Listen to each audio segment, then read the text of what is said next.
5006.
There you go.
Okay, let's come to order, please.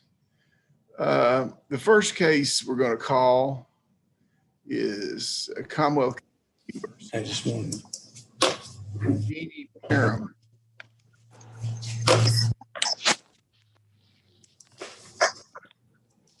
You got before we do anything else, Mr. Carter is appearing first because his grandfather passed. So I want to have a little moment of silence for Mr. Carter's grandfather, Mr. Bowman.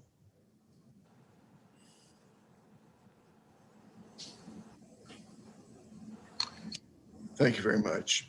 Do you have Miss Parham with you, Mr. Carter? Or where is she in jail, or where is she? She's logged in herself, Your Honor. Okay. Okay. Did you get a hold of Scott? Yeah. Is it right there? Do you see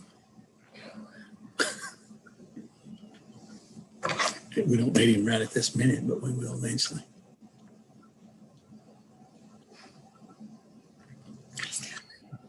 Trouble finding Miss Parham's. He's like, what kind of cool thing?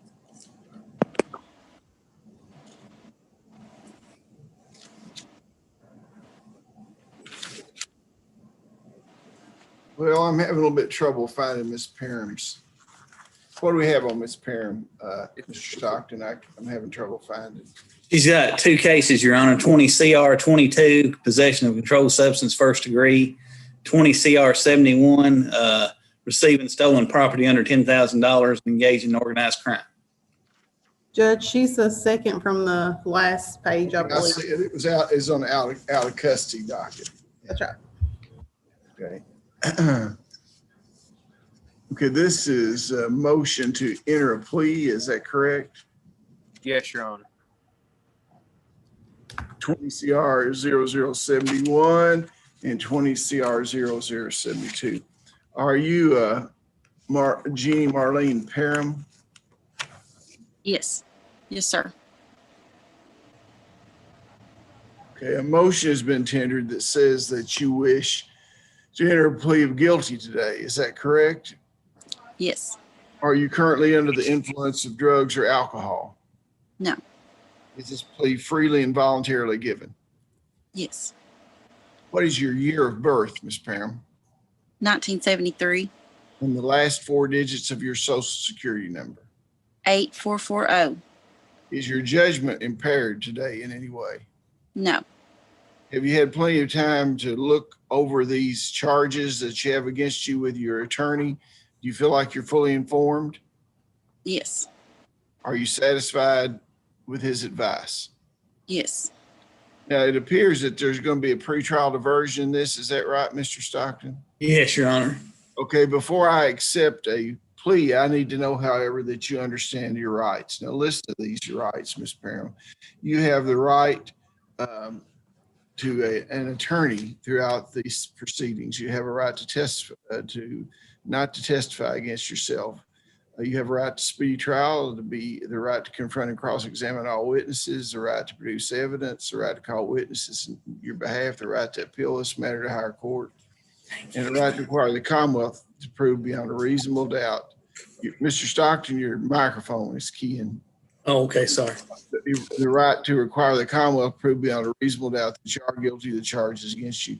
By entering this guilty plea here today, that you give up those rights. Now, I heard the Commonwealth say that they are willing to grant you a pretrial diversion. I'm going to allow them to state on the record what the offer is in front of you and your attorney to see if that's what you've agreed to.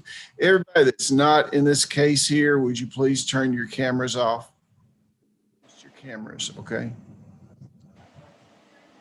You ready, Your Honor? Wait just a second. We'll get- Okay. Okay, now go ahead. She will plead guilty to receiving stolen property under $10,000 in case number 20 CR 71. That case, she will receive a 5-year sentence, pretrial diverted for 5 years. It's supervised. She agrees to testify truthfully against the defendants, co-defendants in these cases. She'll pay fines and court costs at the discretion of the court. The remaining case will be dismissed. How much do the court costs in the case, Ms. Mile? $215. $215. You need some time to pay that, Ms. Parham? Yes, please. Okay, you can pay it at $30 a month starting 30 days from today. This is what you've agreed to, this pretrial diversion, is that correct? Yes. Okay, well, I'm going to explain a pretrial diversion. If you successfully complete the terms of pretrial diversion, your case will be dismissed pretrial diverted. However, if you violate the terms of pretrial diversion, you come back in front of me and I revoke your pretrial diversion, I'll order a pre-sentence investigation report be done by probation and parole, and you'll be a convicted felon. I'll sentence you at that time. Should that take place, if you have any felony convictions in the future, your sentence could be enhanced under the felony offender law. Do you understand that? Yes, I understand. Okay, now, however, if you successfully complete this, I believe that this is one of the cases, Mr. Carter, correct me, or Mr. Stockton, that could be expunged sometime in the future if she successfully completes it, and you would have no criminal record at all. Okay. Okay, now I'm going to, somebody hold those pretrial diversion papers up and real close to the camera and allow her to look at her signature on there.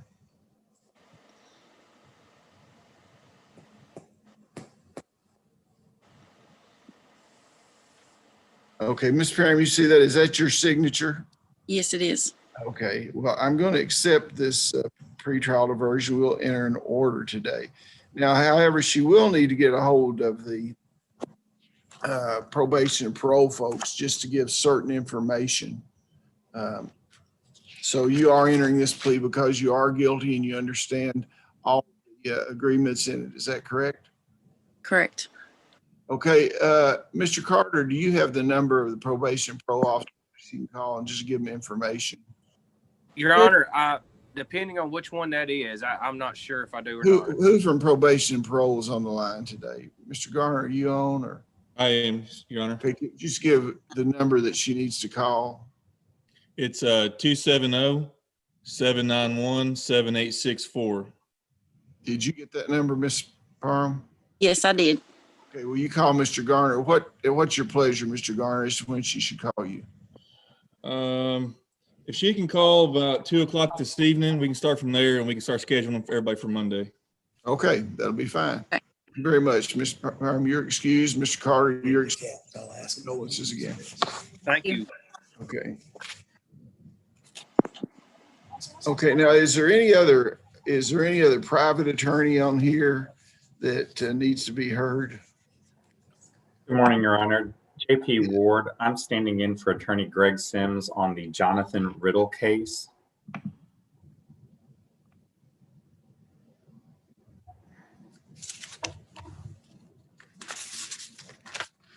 believe that's 20 CR 27. I'll get it. I'll get it here. Commonwealth Kentucky versus Jonathan Riddle, 20 CR 0027. Is Mr. Riddle incarcerated? Judge, I honestly don't know. My partner Greg has come down with COVID-19. He's ill right Okay, now. is he in the Adair County Jail? Yes, That's where he should be, Your Honor. Okay, Adair County Jail, Jonathan Riddle. okay, they went to get him, Judge. Okay, thank you. Y'all can turn your camera back on at Adair County Jail.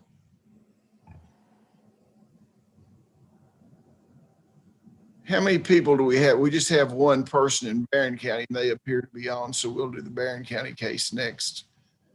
Barron County Detention Center, if you'll turn your camera off until I call your case, be the next case, okay?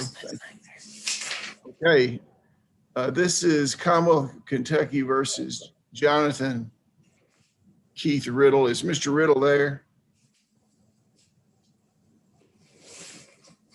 Okay.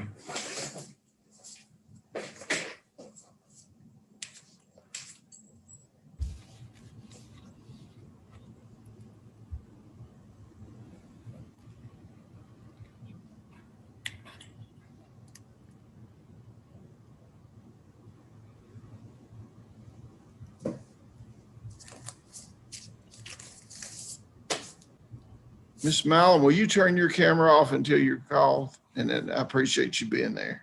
Yes, and we only have one defendant in Wayne County also, Judge. Okay, well, we'll do Wayne County right after that then.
Okay, there's Mr. Riddle. This is Commonwealth Kentucky versus Jonathan Keith Riddle, 20 CR 0027. Mr. Riddle, Mr. A.P. Ward is your attorney in this. What's your name, sir?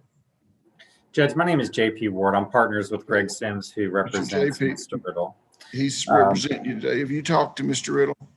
I have not, Your Honor. I was contacted late last night by my partner who has tested positive for COVID-19 and is sick. So I'm kind of on the fly here. He's asking for continuance and a new pretrial.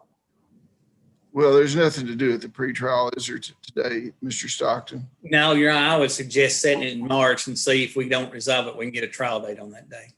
Okay, what is the March date? What is the March court date? It is,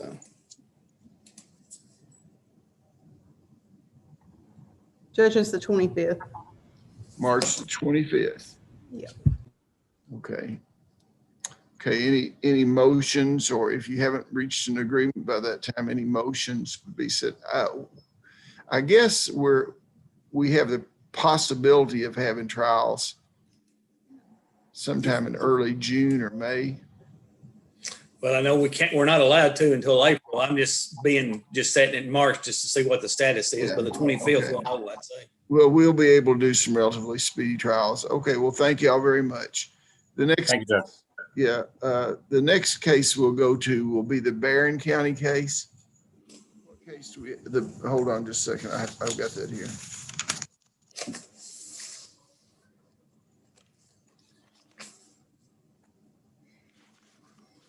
What's the date? The Barron County case, the Commonwealth of Kentucky versus James Buddy Whitlow. Is that correct?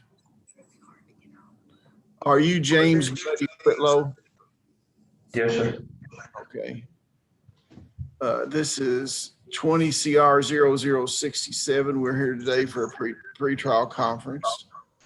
Who represents Mr. Whitlow? Norm Soam, Your Honor. Okay. Can you hear me? I can hear you, Mr. Soam. Yeah. Thank you. Thank you. Yeah. This is a pre-trial conference. Mr. Stockton. Mr.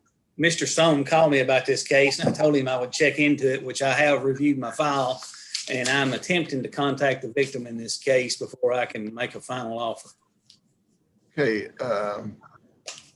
So what is the February, March the court date? February is also the 25th. Okay, you want to reschedule this case on February the 25th? Yeah, we'll know whether we're going to have it resolved or not by then. Okay, now Mr. Whitlow is charged with theft by unlawful taking or disposition of an auto and also with a PFO. What is his bond?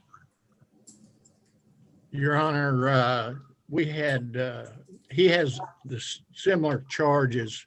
They're receiving charges on the auto instead of theft, but we had that Tuesday.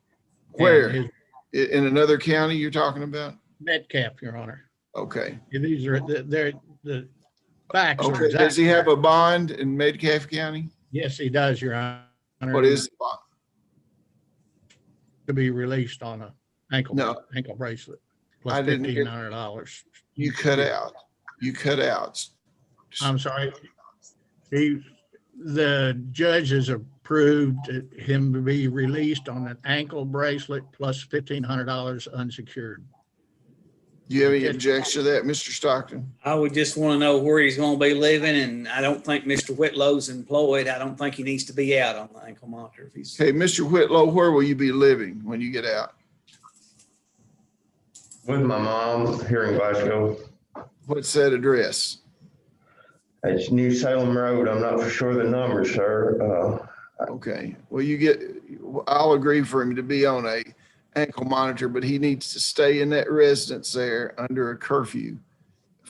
Leave there for any reason other than to go to church or the doctor, or if he's got a job lined up, if he reports to the release people where the job is, he can go there. But other than that, he's to stay in his house. We'll next have this case on February the 25th. Thank you very much. Your Honor, could I ask a question? You have, Sure. am I still there?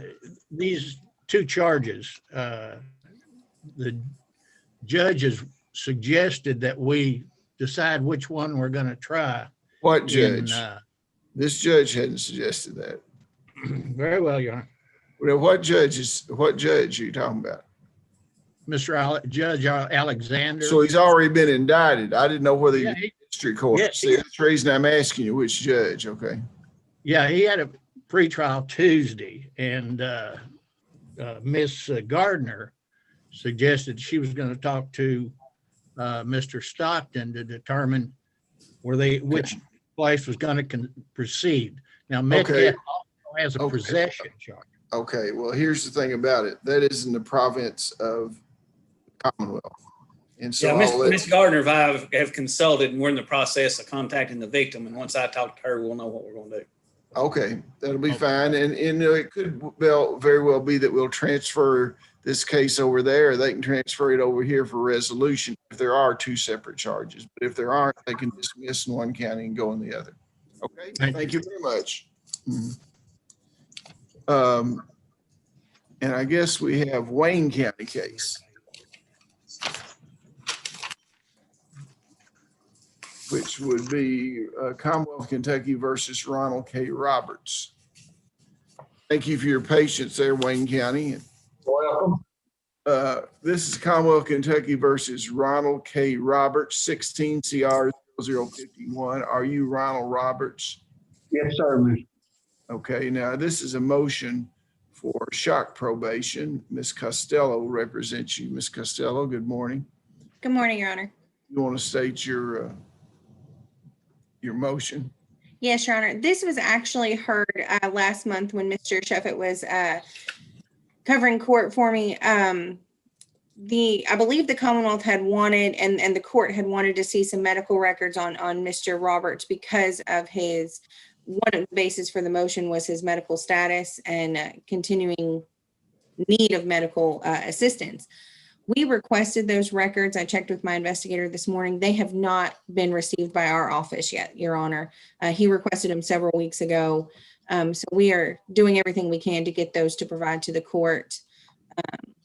Okay, well, when you receive those records, you need to forward them over to Mr. Stockton and see if y'all can reach an agreement on it. And if you can't reach an agreement on it, if you think that if it is your belief that his medical situation needs immediate hearing, if you can't reach an agreement, I'm sure Mr. Stockton will agree to have it by Zoom before the next rule day. Okay? Thank you, Your Honor. Okay, thank you very much. Now, is there any other attorney on that would like to have their case heard?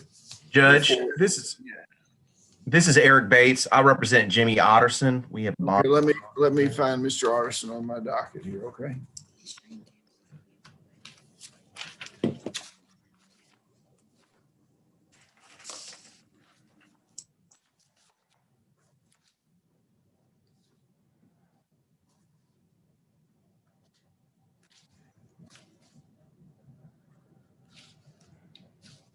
Commonwealth of Kentucky versus Jimmy D. Otterson. He's in Adair County Jail, is that correct? That's my understanding, Judge. Okay. Judge, they went to get him. Should be just a few minutes. Thank you very much.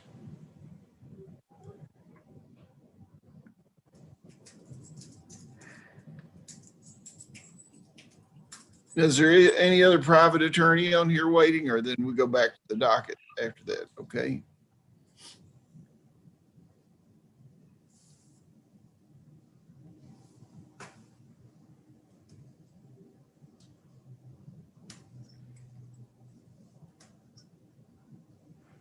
Mr. Bates, where is your practice? In E-Town, is that correct? That's correct, Judge.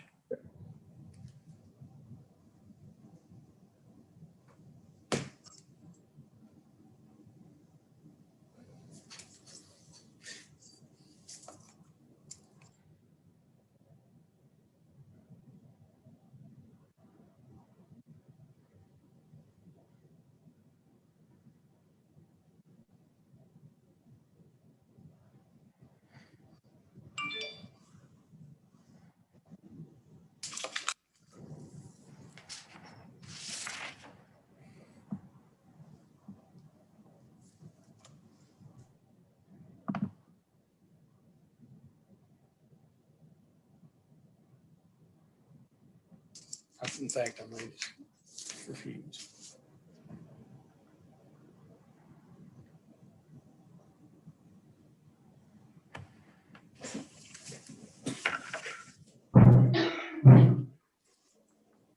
Okay, this is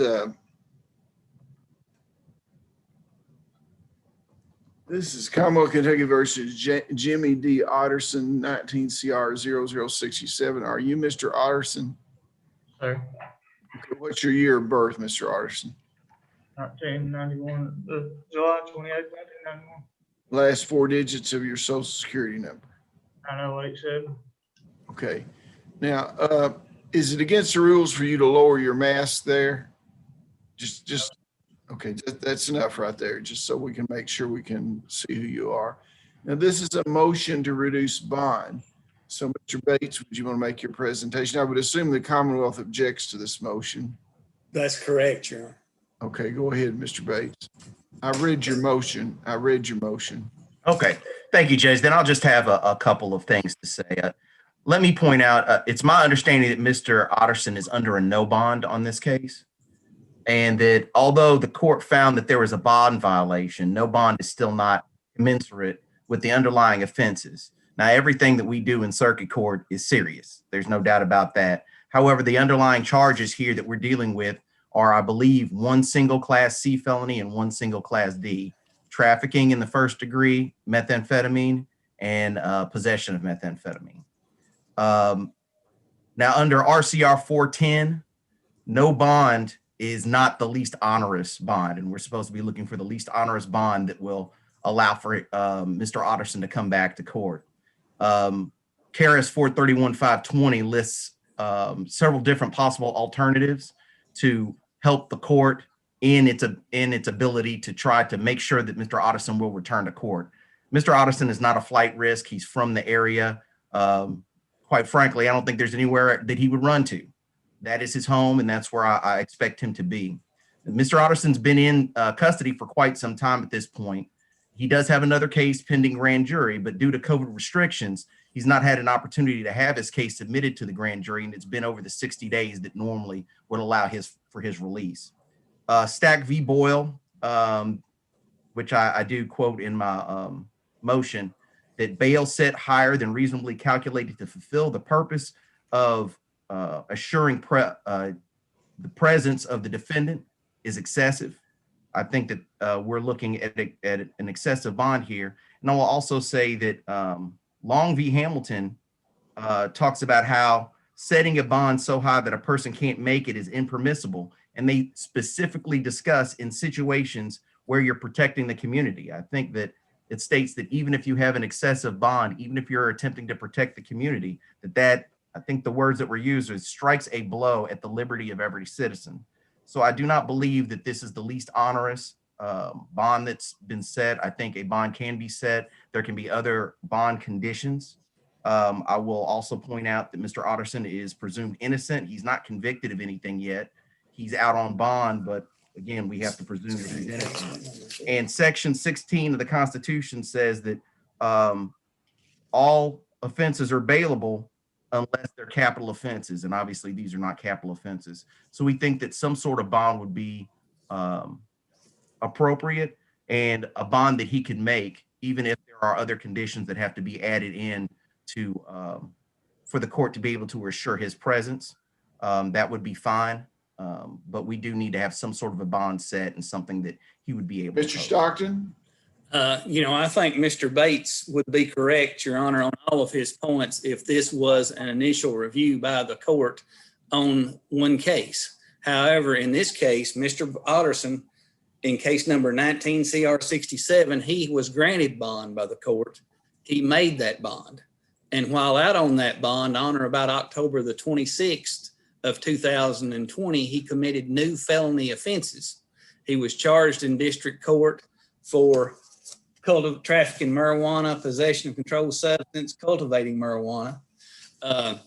Mr. Bates is correct. That case has not went to the grand jury. And on October the 26th, the court revoked the bond in 19 CR 67 because of these new violations. And Mr. Bates is correct. This case has not had an opportunity to go to the grand jury. In fact, there may be additional charges if we go to the grand jury. I've got Mr. Daniels standing by. I think there was explosive devices found in Mr. Otterson's residence that had to be detonated somewhere down on the Cumberland River. And not only that, he's got a federal detainer on him that if he makes bond in state court, he's going to have to go before a federal magistrate related to those explosive devices and possibly the city hall. I don't know for sure on that. I talked to the assistant U.S. attorney a couple of days ago, and he told me that the federal detainer was in place. So I'm prepared to put Mr. Daniels on as to what was found, since there never was a bond revocation hearing. His bond was revoked. But I'm prepared to present proof if necessary to show the violations he committed while he was out on bond. And Judge, if I might say a few words on that, I do understand the position and I'm aware of the federal detainer. Obviously, while Mr. Otterson sits in Adair County Jail, he cannot address that federal case. Mr. Otterson has declared his innocence on all of these charges. And again, I will point out the Long v. Hamilton case. It specifically discusses incidences of individuals who get out on bond and then allegedly commit new offenses. Now, he hasn't been convicted of anything. He still gets that presumption of innocence. Well, I appreciate your lectures, Mr. Bates. I've been practicing law about 40 years and I'm aware of that, and you've done a great job on it. You've done a good job covering the bond situation. But I would assume that you want to hear the testimony of the sheriff. Is that right, Mr. Bates? That's fine, Your Honor. You don't have any testimony you want to present, is what I'm asking. There's no testimony that I want to present. And again, I'll make the point, and I think the court understands, but I'll make it for the record, that I think the testimony of the officer makes a difference when you consider Long v. Hamilton. But obviously. Well, are you saying that the court can't consider bond violations that are testified to? No, that's not at all what I'm saying. And okay, Mr. Sheriff, would you raise your right hand, please? Would you swear the testimony you're about to give us the truth, the whole truth, and nothing but the truth, so help you God? Sheriff Daniels, did your office, along with other agencies, execute a search warrant at Mr. Otterson's residence somewhere around October 25th or 26th of last year? We did. We executed one there and one at a storage building that he was occupied in the night of the question of the occurrences that happened at City Hall. Could you tell the court the basis for the search warrant, what the events that led up to the law enforcement obtaining a search warrant to Mr. Otterson's residence? Yes. We was having a power outage one night, a scheduled power outage. All units was out in the county and in the city. I happened to run up on Mr. Otterson, another male, 2 occasions on that night. As we was going around, I talked to him. Then the ATF come in the day of the fire and everything. We was talking to people that was around in the area. Did you see Mr. Otterson and another male in the vicinity of City Hall in Burkesville? Yes, I did. Where were they located? They was located the street over behind City Hall at some storage buildings. Okay. After myself and Burkesville Police Department and agents from the ATF went to Mr. Otterson. Let's go back a little bit for the records. You need to say what happened to City Hall. Okay. Okay. Everybody, yeah. The City Hall was actually burnt. It's an arson case that's going on. There was some kind of liquids, and what they can tell to be, it appears to be an explosive device that was put inside the window of City Hall. It actually burnt. That all happened the night and the morning of the lights being out in Burkesville. Okay. Well, based on your investigation, then seeing Mr. Otterson, this other male in the vicinity of City Hall, from my recollection, that was around what time in the morning? Early morning hours. I've located them at 2 different times. Okay. Actually, the first time it was him and a riddle subject. Then I seen Mr. Otterson. We actually had seen him in 2 different vehicles that morning too. A green truck and a red car, both. Both times in the vicinity of City Hall? Yes. Okay. And that was prior to City Hall burning, is that correct? Yes, that's true. Okay. And based on that information, did you get a search warrant for Mr. Otterson's home? We went to talk to Mr. Otterson at his house. When we walked up to the porch, there was a strong odor of marijuana that would knock you down. As ATF agents, I was standing to the side. They was talking to him. They'd asked him if he could go in and look. As they started in, he said, well, no, and they kindly backed out. That's it. Which time we went and got the search warrant. We done a search warrant of the residence. In that search warrant, it was actually a long search warrant because as we were searching, they found drug paraphernalia. They actually found a grow room that was downstairs in the basement of that residence. Mr. Otterson was read his rights when we started finding things there. As we was talking more, we found crystal bags of what appeared to be methamphetamine. We found a grow room with lights, seed plants, different stages of marijuana. As we was looking on through, is that at that point is when the ATF agents found what they thought to be explosive devices in the basement too. So at that point, we all had to back out. They called for the explosive technicians. They come down, did locate several items that was used in the manufacturing of explosives. There was one explosive that was found that was took, and we detonated it down next to the Cumberland River here in Burkesville. After all of that was cleared out, went back in. There was a safe there that had numerous guns, big bags of marijuana,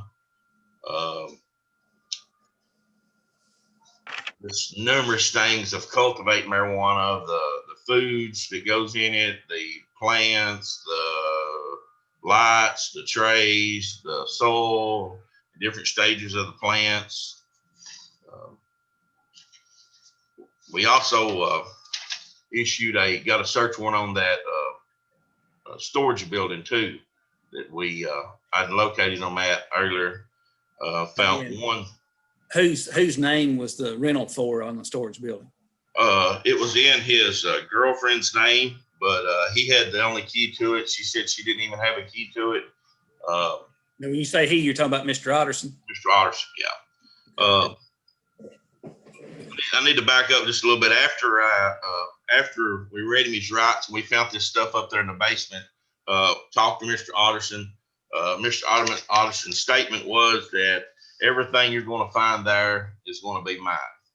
That's in his home residence. Right, that's in his home residence. Yes, he made Okay. that statement. Yeah.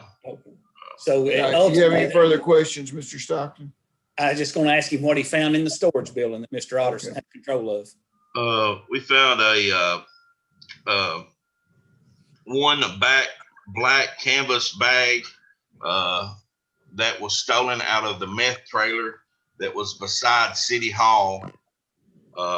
It was stolen the night before City Hall was burned. We found a black bag that had meth cleanup stuff. It was a meth cleanup trailer. It was found in his storage unit over there, plus a large canvas bag of stolen hemp. Not marijuana, but hemp. Hemp. Okay. Now this meth trailer, now you call it a meth trailer. Is that where all the stuff is stored to deal with meth labs? Yes, to clean up, yes.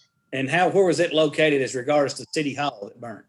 About 30 foot, right beside the fire department. About 30, 40 foot probably from City Hall. And you say that break-in occurred 1 or 2 nights before the City Hall burned? Yeah, it's we've got some video of it. It's the night or the night before City Hall burnt. I mean, like it burnt early morning hours. It was that night or the night before. I don't have the videos in front of me, so I don't know exactly. Okay. I don't have any further questions now, Your Honor. Mr. Bates, you have any questions? Yes, Judge.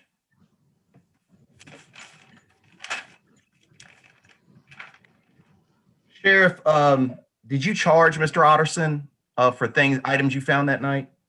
Yes, I did. So there is a case ongoing? Yes, there is. Okay. Is there a bond on that case? That's just for the judicial, I have no idea. $10,000 cash. It's of record. I don't think the sheriff would know. What is it? $10,000 cash the last time I checked Okay. on the felony F case. Now, You said that you came in contact with Mr. Otterson twice on the night of the incident, Yes. and he was with someone else? Yes, the first time he was with Mr. Riddle. Who was he with the second time? No one that I could see. I really couldn't see real well. I could just see that it was Mr. Otterson. Okay, so did you make contact with Mr. Otterson both times? Yes, I located Mr. Otterson both times. It was just that we was patrolling the area because the lights was out. So any vehicle we seen out, we kind of went and made contact with them just to make sure everything was safe and secure. So did you actually speak to Mr. Otterson both times? Yeah, I pulled up to in front of the storage unit the first time, actually, and they was in the storage unit. Mr. Otterson come out. When I went back over the second time is when I seen Mr. Otterson. I didn't really speak to Mr. Otterson nothing really that time like I did the first time. So the second time you came in contact with Mr. Otterson was after you'd already executed the search warrant at his house? Oh, no, sir. Neither time was. No, sir. I'm sorry. Okay. Sorry, I got you mixed up on that. When did you get to the storage unit? That was the next day after we executed the search warrant. I made contact with him at that storage unit that night of the FAR. Okay. Yeah. And you believed him to be by himself? But Second time. The second time, but you're not sure? Yeah, I didn't make contact like I did the first time because I seen who it was. Okay. So nothing was said, you just noticed that he was there? I asked him what he's doing. They said nothing. I guess it would have been a lot different. I didn't know the other individual had a warrant on him, a felony warrant at that time. I hadn't looked at my e-warrants, or I guess I would have arrested Mr. Riddle at that point in time, and I would have known a lot more about what was going on in there.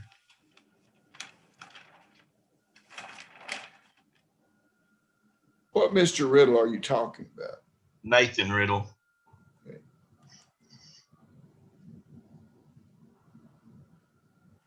And you stated that when you went to the storage unit the next day, you determined that Mr. Otterson had the only key. How did you find that out? That's what his girlfriend said, and then what's her name?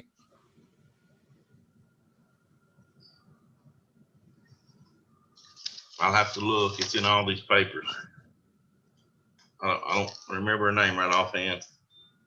I can probably tell you if you want to know, if you want me to refresh his memory.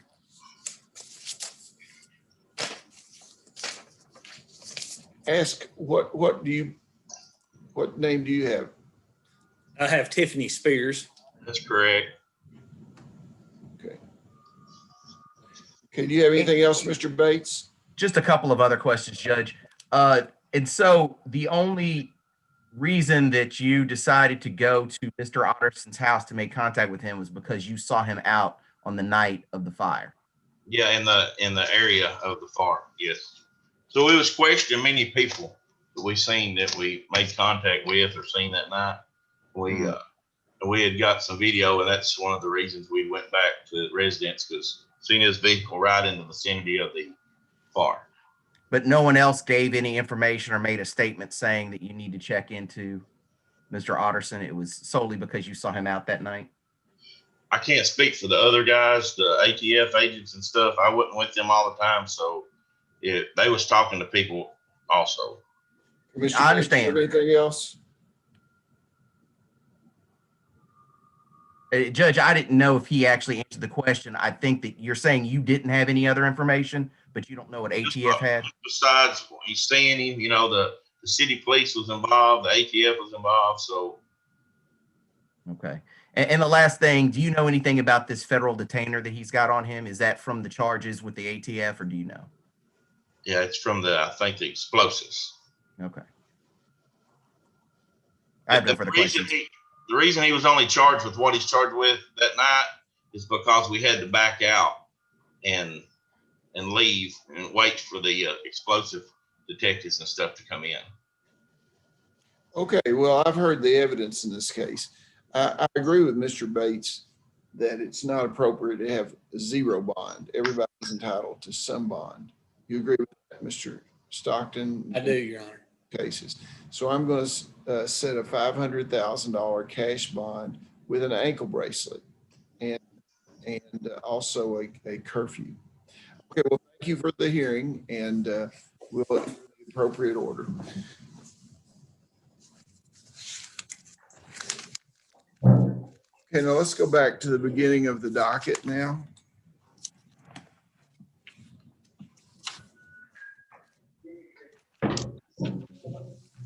I'll make specific findings on the record for that ruling. I guess.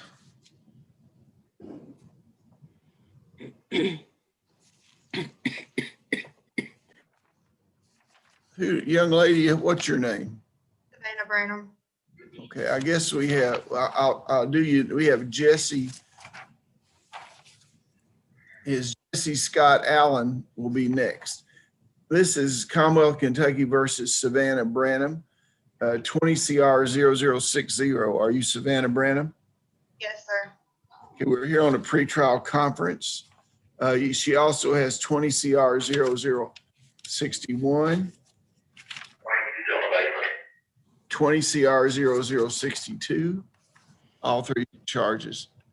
Mr. Stockton, this is a pretrial conference. Y'all have an agreement on this case? Jesse, you're muted. I'm sorry, Mr. Stockton, you're muted. We have a felony plea, Your Honor. Okay. The motion, the attorneys have informed you that a motion has been tendered that says you wish to enter a plea of guilty. Is that correct? Okay, you can just leave your mask down just a little bit, okay? What is your year of birth? 6893. The last four digits of your social security number? 6915. Okay, are you currently under the influence of drugs or alcohol? No, sir. Is this plea freely and voluntarily given? Yes, sir. Are you the same person named in the three indictments that I just announced? Yes, sir. Is your judgment impaired today in any way? No, sir. Do you understand that the charges against you, that you are entering a plea of guilty to? Yes, sir. Have you discussed these charges with your attorney? Yes, sir. You believe you've been fully informed of all information concerning your case. Are you satisfied with her advice? Yes. You understand that you do not have to enter a guilty plea. You have certain rights under the Kentucky and United States Constitution. Before I can accept your plea, I need to know that you understand those rights. You have the right not to testify against yourself. No one can make you say anything. You have a right to speedy trial by jury, the right to be represented by counsel at your jury trial, and the right to confront and cross-examine all witnesses called to testify against you. You have the right to produce evidence, the right to call witnesses in your favor, the right to appeal this matter to the higher court if you lose, and the right to require the Commonwealth to prove beyond a reasonable doubt that you're guilty of the charges. By entering a guilty plea today, you give up those charges. Now I want you to listen carefully to the offer of the Commonwealth to see if this is what you agree to. Mr. Stockton. Your Honor, in 20 CR 60, Ms. Branham will plead guilty possession of controlled substance first degree and receive a sentence of 3 years. In 20 CR 61, she will plead guilty possession of controlled substance, receive a sentence of 3 years. In 20 CR 62, she will plead guilty possession of controlled substance first degree, receive a sentence of 2 years. Those three sentences shall run consecutively for a total of 8 years, probated for 5 years, supervised. She'll enter and complete the Cumberland County Specialty Program. She'll pay court costs at discretion of the court. She'll receive credit for time served, and the Commonwealth agrees not to indict on any crimes which occurred as a result of an undercover drug buy that occurred in Cumberland County on November the 21st, 2019. Is that what you agreed to, young lady? Yes, sir. Okay, I may consider the Commonwealth's recommendation, but I may apply any range of sentence allowed by the law. Prior to accepting any recommendation, I will await the pre-sentence investigation report from probation and parole.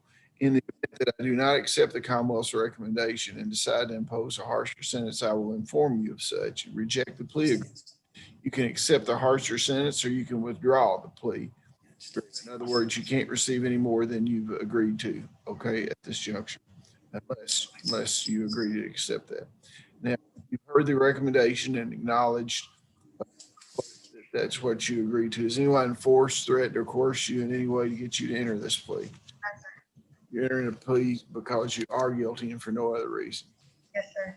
You realize that if you enter this plea, that in the future, that if you have other felony convictions, this could be used to enhance your conviction under persistent felony offender laws. You understand that? Yes, sir. Okay. Now, Ms. Costello, do you have a copy of the agreement there? Could you hold it up with her signature on it to the camera?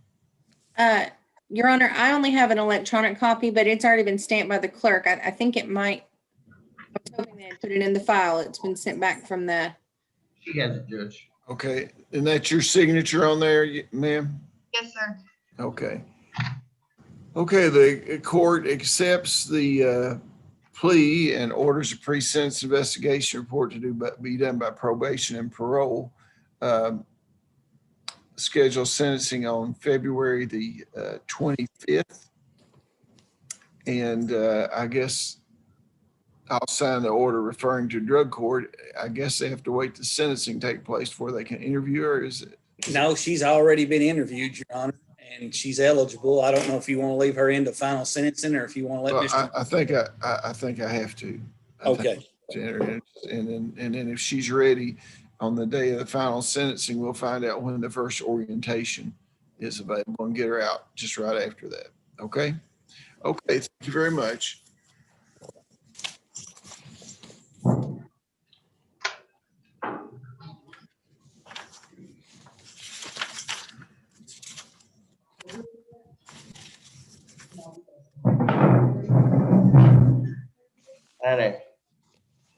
Okay, Jesse Scott Allen, is that correct? Sir. Commonwealth of Kentucky versus Jesse Scott Allen, 20 CR 0072. We're here today on a pretrial conference. Are you Jesse Scott Allen? That's me, yes, sir. And what's your year of birth? 1683, And what's the last four digits of your social security number? 8406. Okay, Mr. Stockton? Mr. Stockton? Yes, Your Honor. Okay, what do you have anything to report on the pretrial? Well, I thought we had a plea, Your Honor, and Miss Costello called me yesterday and we worked out the details. The only problem is, since it's at the last minute I got called, I'm not blaming Miss Costello, she is sick, but there was a vehicle that's been impounded and the police department in Burkesville want to forfeit that. So we've not dealt with that issue. So that's the problem we've got. We've got a plea on all other issues. there was a co-defendant who's, and I apologize, I'm not sure who actually owns the vehicle because there were two. Amy Moore's the co-defendant, Your Honor. We also had a plea on her. Yeah, if we could pass Mr. Allen and come back to him and Miss Moore. maybe- What kind of vehicle is it? I'd have to look and see. I mean, have you already reached an agreement before you got this information? Well, this is my problem. Amber, my detective, she was out yesterday meeting with the city officers and with sheriff on cases. And when we negotiated this plea, I overlooked the fact that the vehicle had been seized and the city was seeking forfeiture. And so we didn't discuss this issue. So did you reach an agreement though? We reached an agreement on everything else, on the felony, the time served and everything else. We did. You see it? And we can, what kind is it? I've got it right here in front of me, Judge, everything to it.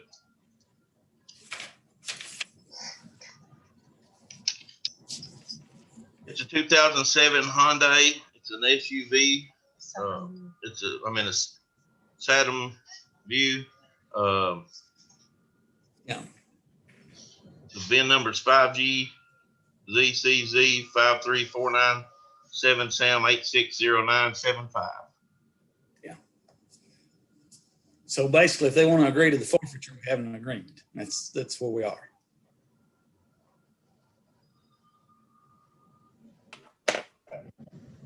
I mean, this is a pretty serious case with a lot of drugs involved.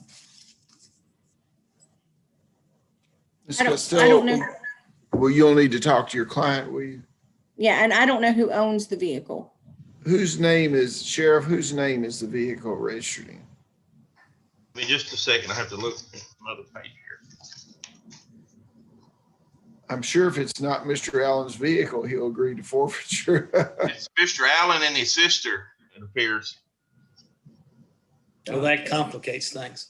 Correct. Yeah, if it's a person not, Mr. Allen, then I don't think he can agree to forfeit it if it belongs to someone else. Yeah, don't worry about that, trust me. I'm sorry. That's the lien holder. I'm sorry about that. That's the lien holder, his sister. The car comes back to Amy Moore Orr. They want to forfeit their interest, the sister they can deal with the lien holder then. Fine with me. Whose name is the car in? It don't give me the second name. It says Amy Moore Orr. So there's another name, but when I got the print off from the clerk's office. Oh, you're saying OR. I thought you were saying ORR, like Amy Moore I'm sorry. Orr. No. Well, if Mr. Allen just wants to agree to forfeit his interest, we can go ahead. Mr. Allen, I can't, what's your response? to Lower that? your mask there, Mr. Allen. Yeah, I don't care. I ain't worried nothing about that, so. Okay. Not in a little. Okay, That'll be the same for Miss Moore, Samantha. okay. I'll call Okay, her. I'll ask her. a motion has been tendered, Mr. Allen, that says you wish to enter a plea. Is that correct? Sir. Yeah. Are you currently under the influence of drugs or alcohol? No. Is this plea freely and voluntarily entered? Yes. You the same person named in indictment 20 CR 0072? Yes, sir. Is your judgment impaired today in any way? You understand the charges against you that you're entering a guilty plea to? Yes, sir. Have you had plenty of time to discuss this matter with your attorney, and are you satisfied with her advice? Yes, sir. Ms. Costello, did you get a waiver of dual representation? You also represent the girlfriend, or is somebody else? I represent her as well, Your Honor. We had previously done it on the record, but if the court would like to. I know. I just want to inquire. I mean, you understand that Ms. Costello is representing you and your girlfriend. Is that correct? Sir. You have no problem with that? Okay. You believe you're fully informed about the case? Yes, sir. Okay, now you have certain rights under the Kentucky and United States Constitution. Before I can accept a plea, I need to know that you understand those rights. You have the right not to testify against yourself. No one can make you say anything. You have the right to speed trial by jury, the right to be represented by counsel at your jury trial, the right to confront and cross-examine all witnesses called to testify against you, the right to produce evidence, the right to call witnesses in your favor, the right to appeal this matter to higher court if you lose, the right to require the Commonwealth to prove beyond a reasonable doubt that you're guilty of the charges. By entering a guilty plea today, you give up all of those rights. Now, I'm consider the Commonwealth's recommendation, but I may apply any range of sentence provided by law. I don't have to accept their recommendation. Prior to accepting the recommendation, I shall await the pre-sentence investigation report done by probation parole. In the event that I do not accept the Commonwealth's recommendation and decide to impose a harsher sentence, I will reject the plea agreement, but I will notify you of such, and you can withdraw your plea unless you accept the harsher sentence. So you will not be sentenced to any more than you agree to today. Now, what is the Commonwealth's recommendation? Your Honor, Mr. Allen is charged with traffic and controlled substance, first degree, first offense, 2 counts of possession of controlled substance, first degree, possession of drug paraphernalia, marijuana, careless driving, and persistent felony offender, first degree. Mr. Allen will plead guilty to trafficking in a controlled substance, first degree, first offense. He'll receive a sentence of 7.5 years. It's a Class C felony. Serve 10 months in jail. Balance probated for 5 years. Supervised. At the completion of his 10 months in jail, he'll enter and complete the Cumberland County Specialty Program. He'll pay court costs at the discretion of the court. Receive credit for time served. Maintain gainful employment. Agree all contraband in this case be destroyed. Also will forfeit his interest in the 2007 Saturn Vue automobile. Is that what you agreed to, sir? Sir. Okay, I will accept the plea contingent upon me looking at the pre-sentence investigation report. You realize that after any of this plea, that this felony can be used against you if you have additional felonies in the future under the persistent felony offender law. Do you understand that? Okay. Has anybody forced, threatened, or coerced you to get you to enter this, or you enter in the plea because you are guilty of the charges against you? Is that correct? Okay. Now, Ms. Costello, do you have a copy of the plea agreement there? Mr. Allen has it with him. Mr. Allen, will you hold that plea agreement up to the camera there so we can see your signature? That is your signature on there. Is that correct? Sir. Okay, I will accept the plea and we'll schedule sentencing for February the 25th. Okay, thank you very much. Your Honor, one more thing. As part of this, I did speak to Mr. Stockton. Mr. Allen has a pending case before the grand jury on a possession. I believe Mr. Stockton was in agreement after this plea was entered to dismiss that pending grand jury case. Mr. Stockton, your microphone's off again. That is correct, Your Honor. That case will be dismissed and you submit an order to that effect, okay? Yes, it's 20F90 Cumberland District Court. Okay, thank you very much. Athena Brown will be the next case. Let's see, I thought it was Athena Brown was up. Commonwealth of Kentucky versus Athena Brown, 19 CR 0064. Are you Athena Brown? Okay, what year were you born? 1982. Last four digits of your social security number, please, ma'am. 4614. This is a motion to revoke probation. Mr. Stockton, what do you have to say? I just call Mr. Garner on this case. It's pretty simple. Mr. Garner? Raise your right hand. You swear the testimony you're about to give us the truth, the whole truth, and nothing but the truth. Yes, Your Honor. Identify yourself and with whom you're employed, please. Officer Jeremy Garner, Department of Corrections, Division of Probation and Parole. Yeah, Officer Garner, you're aware that Miss Brown was granted probation on receiving stolen property, a Class D felony, and received a 3-year sentence. Is that correct? Yes, sir. And she was to be supervised. Did you ever make contact with her? Let's see here.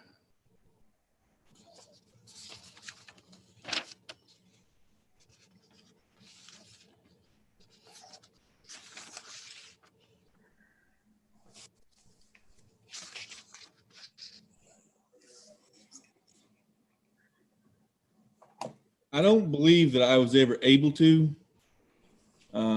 My understanding is she wasn't released from detention and then she was immediately transported to Indiana. Okay.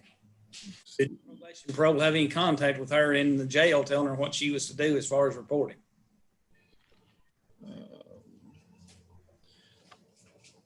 She was given reporting instructions on how to report once released from the jail in Indiana,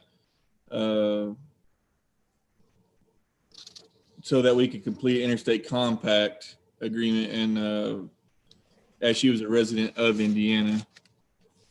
Okay. Did she ever contact probation and parole?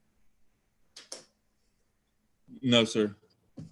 And I did you receive know, a complaint on her when she was released,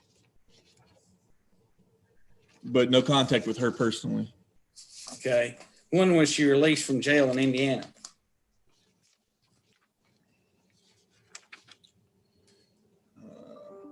Subject was released 12/20/19 from Hendrick County, Indiana jail. That's what I've got here. Let's see.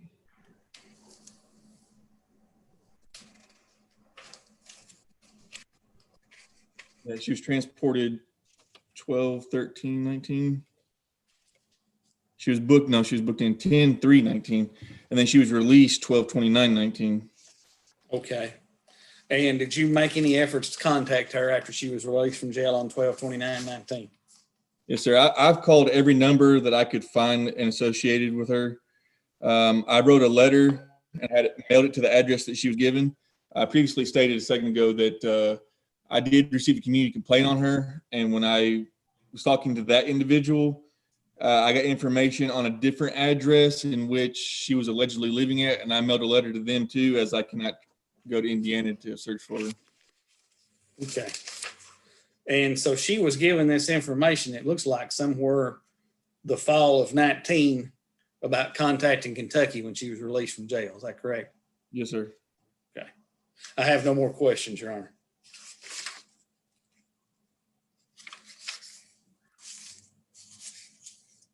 Other thing, any court costs or any fees?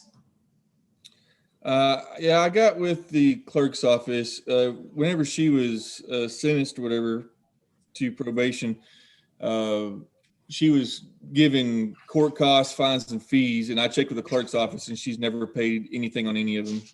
Okay, nothing further then. Costello, you have an inquiry of your client? Or of Mr. Garner, I have one question. Officer Garner, did you ever make contact with the probation and parole office in Indiana?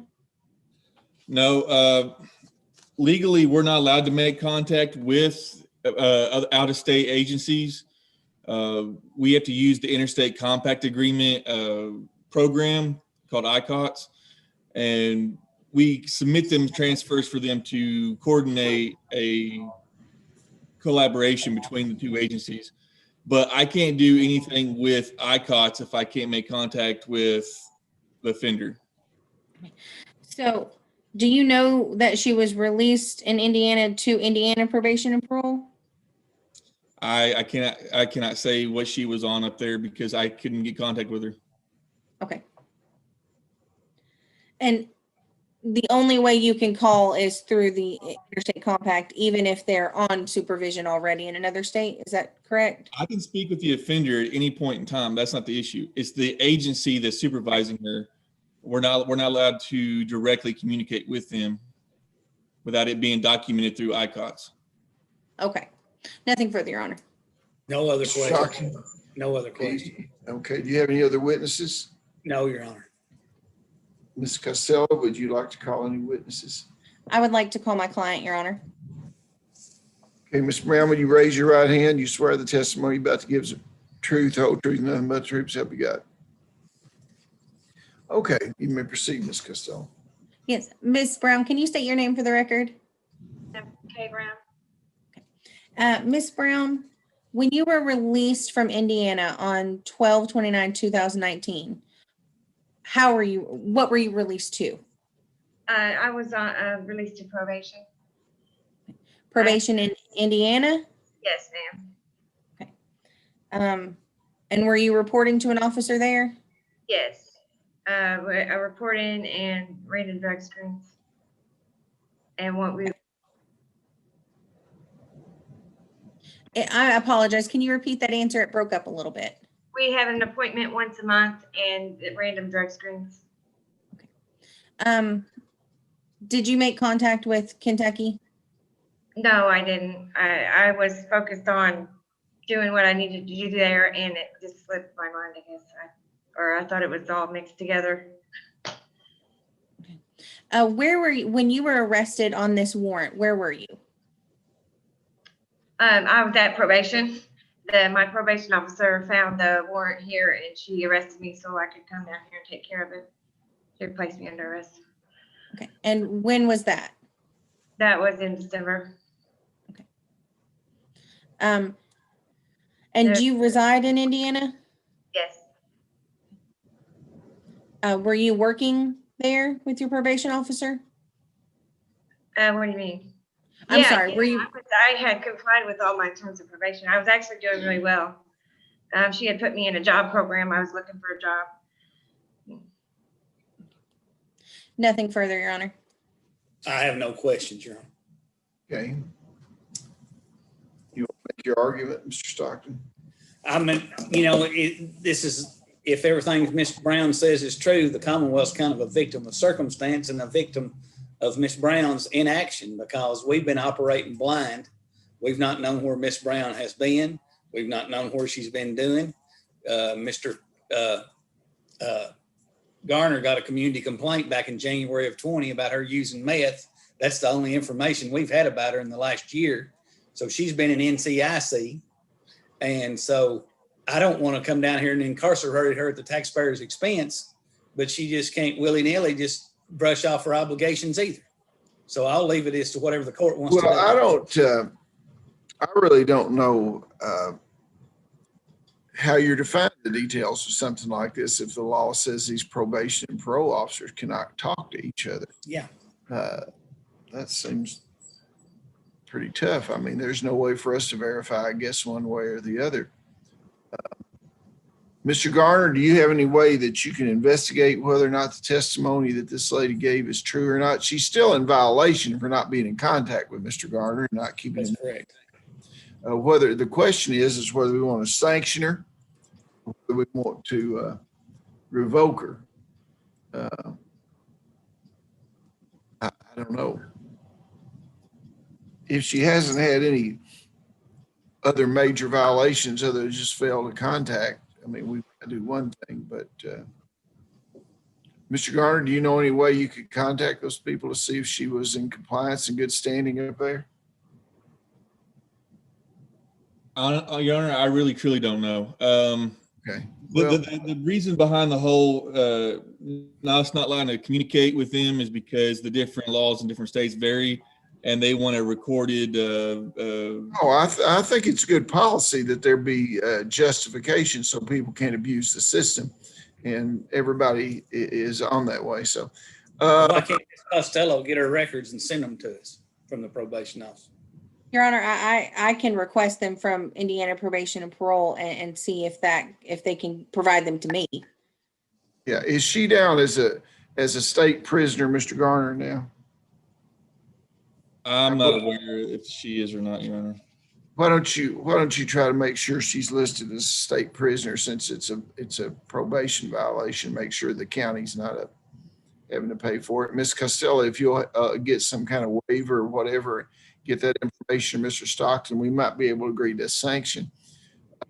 I think if everything's true, we could agree to a sanction and take her off probation down here in Kentucky, unless she lives down here. Yeah, well, I'll see her back on the 25th. If there's not agreement before then, and if there is agreement before then that I accept, Ms. Brown, you can't decide what you comply with and don't comply with when you're on these things, and you can't forget things, and you can't do that. Or I mean, probation or shock probation, parole, they're not rights. They're privileges that are given to people, and there's certain responsibilities that go along with those. Mr. Garner here has a whole big group of people that he has to supervise to make sure they can have freedom. And what you've done is made his job more difficult. The Commonwealth has to put you in NCIC. It's an expensive proposition. It's not good, and I don't, quite frankly, don't appreciate it. Okay, so we'll see what happens on this thing. Okay, thank you very much. We'll schedule it for the 25th if there's not agreement before then. Next case is Shane Capps.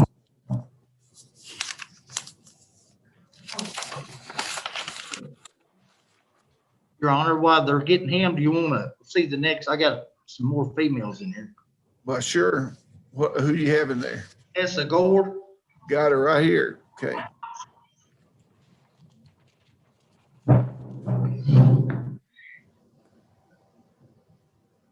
This is Commonwealth of Kentucky versus Contessa Morgan Gore, 20 CR 0048. Are you Contessa Morgan Gore? Yes, sir. Born in 1996. Yes, sir. Last four digits, your social security number 0494. Yes, sir. You're here for the purpose of arraignment today. You had a public advocate in district court. I'm going to continue that appointment. The grand jury of Cumberland County has returned an indictment charging you with criminal possession of a forged instrument in the second degree, tampering with physical evidence, drug paraphernalia, in possession or possession of marijuana, headlight out, rear license not eliminated, PFO second, and PFO second. Ms. Costello, do you acknowledge the identity of your client, the receipt of the indictment, waive formal reading and arraignment, enter plea of not guilty, reserving all pretrial motions? Yes, Your Honor. Okay. What is Ms. Contessa Morgan Gore's bond? It's $100,000 bond. It's a blanket bond. It also includes her Monroe County indictment. She was placed in NCIC in order to apprehend her, and I've had previous cases on her. I believe I've had to put her in NCIC before. Okay, now, if you want a bond reduction, Ms. Costello, you'll need to set a motion, okay? I understand, Your Honor. She would have the ability to make a property bond if the court would consider that today without a hearing. Well, I don't know anything about her, about the case or anything. It hadn't been presented to me on a bond reduction. I know she was an NCIC, and that makes me a little bit apprehensive. So I would need a little bit of explanation of that. So if you want to make it some sort of explanation, I will not use this request here as the one request. Ms. Gore, you have a right to one motion for bond reduction. And even though your attorney is kind of mentioned it, I won't use this one against you because she hasn't had your case that long. It wouldn't be fair to you for her to not be able to present a full motion for bond reduction. So you get with the Commonwealth attorney, Ms. Costello, and if y'all can agree to something that you send it to me, and I'll see if I agree to it. And with some explanations due as to why it appears that she's hard to find when the charge is there, why you have that with her criminal history. Okay, well, thank you very much. Judge, she has one more arraignment case. She has 2 cases there. I'm sorry. Oh, yes, she has 20 CR. Thank you, Madam Clerk. She has 20 CR 0052. So we've done all the identifying information. In addition to that, the grand jury of Cumberland County in 20 CR 0052 is charged you with criminal possession of forged instrument second, criminal possession of forged instrument second, criminal possession of forged instrument second, another count, theft, unlawful taking or disposition, PFO first degree, PFO first degree, and PFO first degree. Okay, you acknowledge the identity of your client, receive those indictments, waive formal reading and arraignment, and also reserving any pretrial motions. All this will be set on February the 25th, okay? Yes, Your Honor. Okay. Now, the jail have another female witness, female that you want to call? I do. I've got Carolina Hood. Carolina Hood, okay.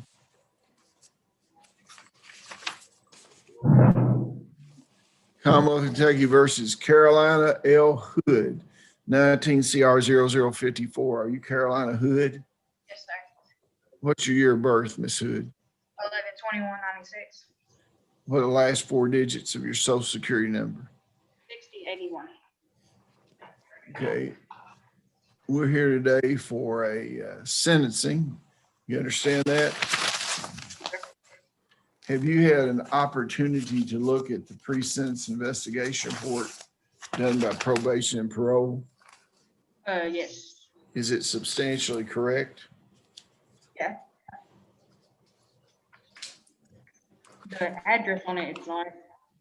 Okay, what's the correct address? 1509 Breeding, Kentucky, or Tora Road, Breeding, Kentucky. Say that road again. Tora, Tora.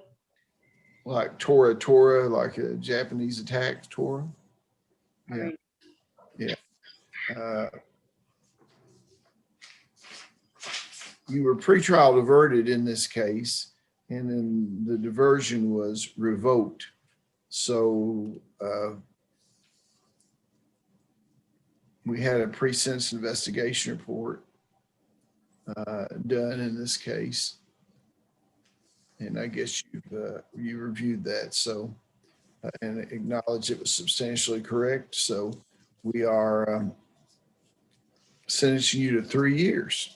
Is that Your correct? Honor, if I may, I've spoken to Ms. Hood, and the address she just gave, one of the biggest problems that Ms. Hood had was not being able to get a placement in Tennessee through the interstate compact in order to be supervised by Tennessee probation and parole.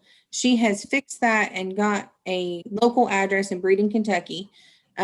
She would also ask the court to consider allowing her to attend long-term treatment before giving her the opportunity to be probated, if the court would consider that at this time. Well, she's been sentenced to 3 years and she can obtain that sort of treatment. She still would be eligible for shock probation. You know, and if she gets that lined up appropriately, we can include it in the order that we recommend to corrections. Give her appropriate treatment for you know, for her drug problems. Okay. Okay. Thank you very much.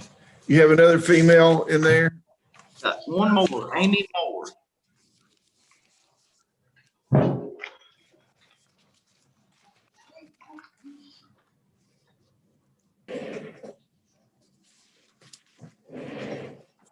Commonwealth of Kentucky versus Amy Marie Moore, 20 CR 0073. Are you Amy Moore? Your year of birth, 1989? Yes, What are the last 4 digits of your social security number? 8565. You're here on case number 30 CR 0073. Do we have a plea agreement in this case, Mr. Stockton? We do if Miss Moore agrees to forfeit her interest in the 2007 Saturn View. Yeah. Okay, a motion has been tendered that says you wish to enter a guilty plea. Is that correct? Yes. Are you currently under the influence of drugs or alcohol? No. Is this plea freely and voluntarily entered? Yes. Okay, is your judgment impaired today in any way? No. You understand the charges against you that you're entering a guilty plea today? Have you had plenty of time to discuss this matter with your attorney, and do you feel like you're fully informed about your case? Yes. Okay. Are you satisfied with her advice and representation? Yes. Now, she represented you, and what was the other defendant's name, Ms. Costello? Jesse Allen. Jesse, she represented both of you, previously signed a waiver of dual representation. You have no problem with her representing both of you. You have no conflict between the two of you. Is that correct? You understand that you do not have to enter a guilty plea today. You have certain rights under the Kentucky and United States Constitution. Before I can accept a plea, I need to know that you understand those rights. Yes. You have the right not to testify. No one can make you say anything. You have a right to speak trial by jury, the right to be represented at counsel at your jury trial, the right to confront and cross-examine all witnesses called to testify against you, the right to produce evidence, the right to call witnesses in your favor, the right to appeal this matter to higher court if you lose. You have a right to require the Commonwealth to prove beyond a reasonable doubt that you're guilty of charges against you. By entering a guilty plea today, you give up those rights. Now, I will listen now to the Commonwealth's recommendation, Mr. Stockton. Your Honor, Miss Moore will plead guilty to trafficking in a controlled substance, first degree, first offense, a Class C felony. She'll receive a sentence of 7.5 years, serve 10 months in jail with the balance probated for 5 years, supervised. She'll receive credit for time served. She'll enter and complete the Cumberland County Specialty Program. She will forfeit her interest in the 2007 Saturn View. Also, the Commonwealth will agree to dismiss 20F88 in the Cumberland District Court. She will pay court costs, discretion of the court, maintain gainful employment, and all evidence be destroyed. What's the court cost in the case, Miss Clerk? $250. Okay, I'll allow you to pay that $30 a month starting 30 days after your release if we accept the plea. Is that the plea that was just read? Is that what you agreed to? Okay. Now, I may consider the Commonwealth's plea agreement, but I can reject it and sentence you to the maximum amount allowed under the law. Prior to accepting the recommendation, I will await the pre-sentence investigation report from probation and parole. In the event that I do not accept it, I'll inform you of such, and you can withdraw your plea. In other words, you can't get any more. Your agreement is unless you agree to amend that. Now, has anyone threatened or coerced you in any way to get you to enter this plea? You're entering this plea because you are guilty, is that correct? Yes. Okay. Now, after entering this plea, you realize you'll be a convicted felon, and any future felonies you get involved in, hopefully you won't be involved in anymore. But if you get involved in others, this could be used to enhance your sentence under persistent felony offender law. You understand that? And you have the plea agreement there with you? Yeah. Okay, will you hold it up and that's your signature on there? Is that correct? Yes. Okay. Okay, well, I'll accept the plea order pre-sentence investigation report, have you back on the 25th of February for sentencing. Mr. Stockton, has she already been interviewed or for Yes, this? she's been interviewed and is eligible and been voted in, so it's sentenced and she should get out relatively soon after sentencing. Okay, you've been voted in. She got her time she's got to serve. I'm sorry. Yeah, you got your 10 months, but as soon as you do that, we'll get you a date for orientation and get you into drug court. And if we accept the plea. So we'll see you on February the 25th, okay? Thank you very much.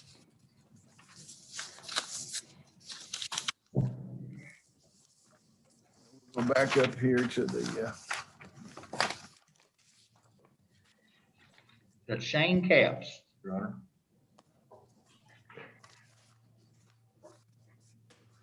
Yeah, go back all the way back up here.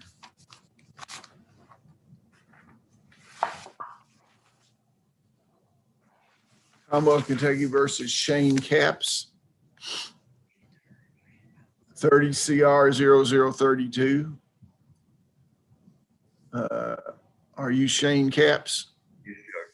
Okay, you can lower your mask just a little bit so we can hear you a little bit better. You born in 1990? Yes. Last four digits, social security number 3624. Yes. Okay, this is 20 CR 0032, as I previously said. This is a motion to revoke probation. Mr. Stockton? Your Honor, we have a proposed resolution in this case. Mr. Capps is on a motion to revoke a possession case, 3-year sentence. He has another case that he's been charged with in Clinton County that we would like to do an information indictment. I don't know if we could do it here, if we'll need to do it in Clinton Circuit Court, where he would plead guilty to possession, have a 6-year sentence total, and go to long-term treatment. So if that's acceptable to court, we'll go that route. If not, we can proceed with a revocation. Well, what we can do is transfer this case to Clinton Circuit Court for judicial economy. Okay. I think the rules allow us to do that. And when is the next date over there? February the 11th, I believe.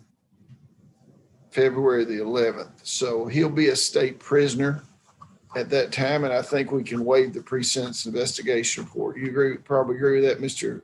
Carson Payne? Yeah, well, this is a Cumberland County case. I think Mr. Garner could go ahead and put a number in on him in lieu of revocation. He's going to be getting a sanction in this case. So he should be a state prisoner in the Cumberland County case. I'll take care of that, Jesse, since he's on my caseload. Okay, thank you. Okay. What we'll do is we'll enter a pin pending the going to treatment. So, okay, I'll take care of that. And then I'm sorry, I have a question on the treatment. Do you want our office to get that, or that's what my understanding was? I just wanted to make sure before I referred Mr. Capps to her. I don't mind in this case, Your Honor, because Mr. Capps, this is kind of his last bite at the apple. He's never done anything that he's supposed to do, and if he doesn't complete the long-term treatment, I don't care if he picks it, but he better complete it because. Well, I want you to notify the Commonwealth. We have treatment places that we've had problems with, so that's fine. I want the Commonwealth to approve it. Okay. Understand, Your Honor. There's agreement on that. So when is the next rule day in Clinton County? February 11th. So we'll schedule this for February 11th in Clinton County, and hopefully all this can be settled by then. We'll do the information by then. He can enter the plea on the information, and we can enter the sentence over there that includes this provision in it. Okay. Thank you very much. Shane, is jail staff there with you, sir? Yes. Pull them over to the camera so I can tell them something. Yes, go ahead. I will be entering a PIN number for him for the Adair County Jail. He'll be serving an alternative sentence as a state inmate until he gets a treatment bed date. Can you let your Class D know that? Yes, we will.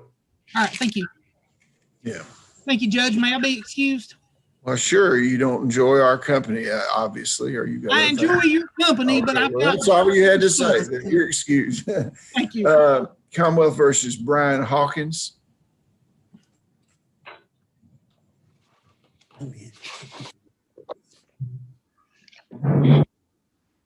Commonwealth versus Brian Hawkins, 19 CR 0037. Are you Brian Hawkins? Yes, sir. Okay. Were you born in 1969? Yes, sir. Okay. And the last four digits of your social security number are 8056. Yes, sir. You're here today for sentencing. Have you had an opportunity to look at the pre-sentence investigation report done by probation and parole? Yes, sir. Is it substantially correct? Yes. You were originally pretrial diverted in this case, and you were revoked. Yes, and sir. the sentence involved is 3 years. So after having read the pre-sentence investigation report, I will enter a judgment sentencing to 3 years. Okay? Yes, sir. Thank you very much.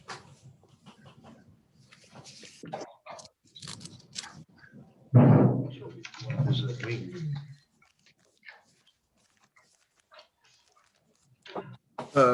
Thomas McVeigh, Yes, sir. Commonwealth Kentucky versus Thomas McVeigh, 20 CR 0057. Mr. McVeigh, were you born in 1983? Yes, sir. Last four digits of your social security number, 7865. 7685. Okay, those are transposed on the docket, so please make note. They had that mistake last time. Okay, 7685. Yes, sir. You're here for sentencing here. Have you had an opportunity to look at the pre-sentence investigation report done by probation and parole? I did yesterday, sir. Substantially correct? Yes, sir. On a plea of guilty, the defendant pled guilty. He shall receive on controlled substance 3 years, upon tampering with evidence 7.5 years. The 3 years and 7.5 shall run concurrently for a total of 7.5 years.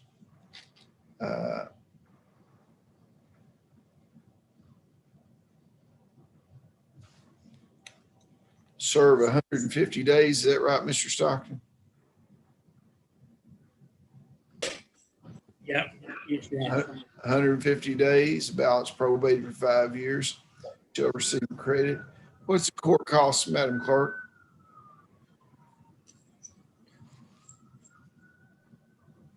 $225.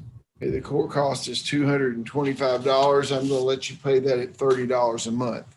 30 days after you, starting 30 days after you get out, okay? Yes, sir. Okay, thank you very much. Sir, can I say something to my lawyer, please? Well, if it's not something that doesn't get you in any more trouble. No, I just have a question. Samantha, have you heard anything about my bed for rehab? We are working on it. We had to wait because your other case in Pulaski County doesn't get over until I think the 11th. So we can't submit it until after that date. Okay. But it's in the process. We're working on it. All right, thank you. Go to long-term treatment as a part of this agreement, Your Honor. Yeah, correct. All right, thank you. Okay, Jared Norris. Your Honor, they would get the last four and it should be just minutes, okay? Okay.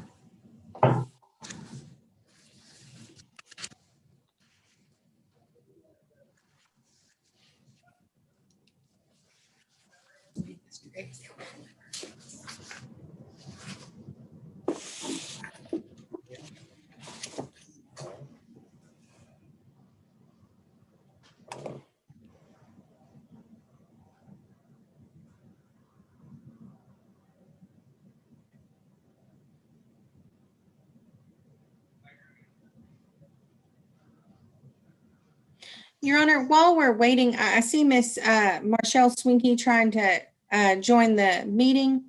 Mr. Stockton and I have discussed that case. I did file the brief in that. It was just a technical glitch of where it didn't get to Mr. Stockton. But I have made sure while we were on the phone yesterday that I sent it to him and he confirmed that he had received it. Yeah, evidently she'd filed it back in October. I had a discussion with her in December and said I hadn't got it. And she said she was going to send it. And I think she had some illness in the family and didn't send it. And then I called the clerk, and I don't think the clerk's office even has the brief. And so I filed my motion, but she has filed it, and I'll file a response by the end of next week. Okay, that'll be fine. So Marcella can leave the session here. Her case will be I'll enter an order on it one way or the other, and her next court date is February the 25th. Thank you, Your Honor. Okay. Jared Norris, 20 CR 006269. Are you Jared Norris? Yes. You born in 1986? Yes, sir. Last 4 digits of your social security number are 8168. Is that correct? It is. Okay. We're here on a pretrial conference, Mr. Stockton. Well, I was just informed yesterday that Ms. Costello was going to stay on this case. Up to that time, they're supposed to be getting conflict counsel. So we've not had any discussions as far as negotiation on the case. Very briefly.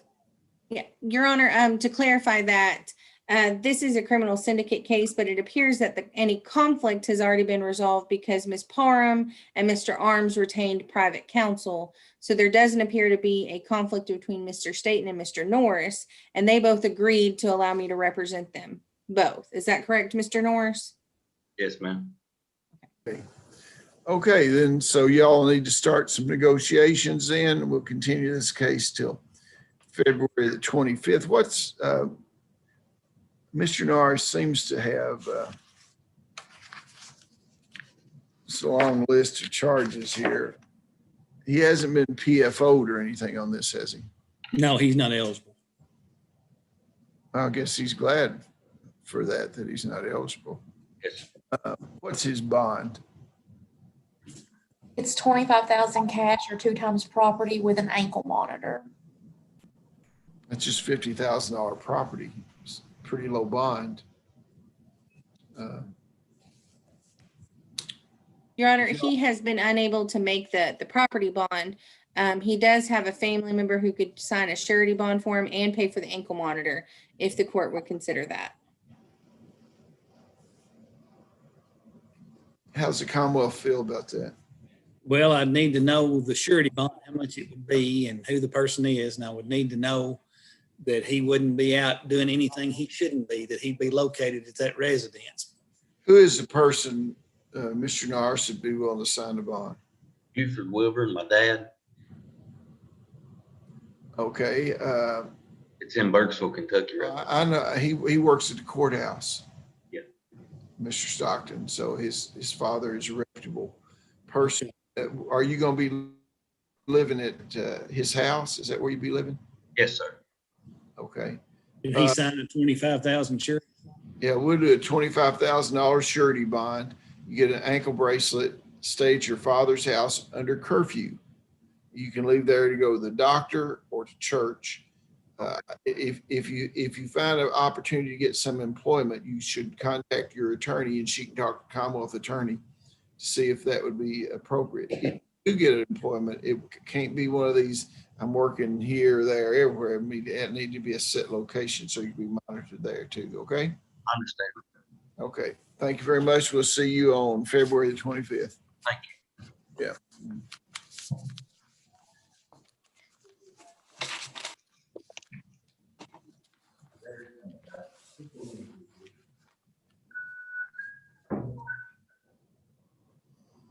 Joseph Slayton. I'd say you're right.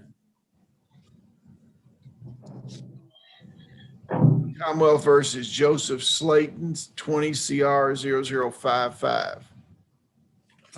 Joseph Slayton. Yes, sir. Were you born in 1980? Yes, sir.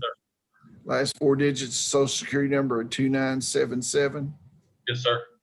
Okay, we're here today on a pretrial conference. Mr. Stockton, has anything been worked out on this case? Not yet, Your Honor. Okay. Ms. Costello, are you representing this gentleman? Yes, Your Honor. Mr. Slayton has charges pending in other counties. And part of this would be to pay a restitution amount, an agreed upon amount. So Mr. Stockton and I had some conversations about bond that would allow Mr. Slayton to get out and start work so he can work on paying that restitution amount. Well, how many other counties does he have charges in? Barron County and Logan County, is that correct, Mr. Slayton?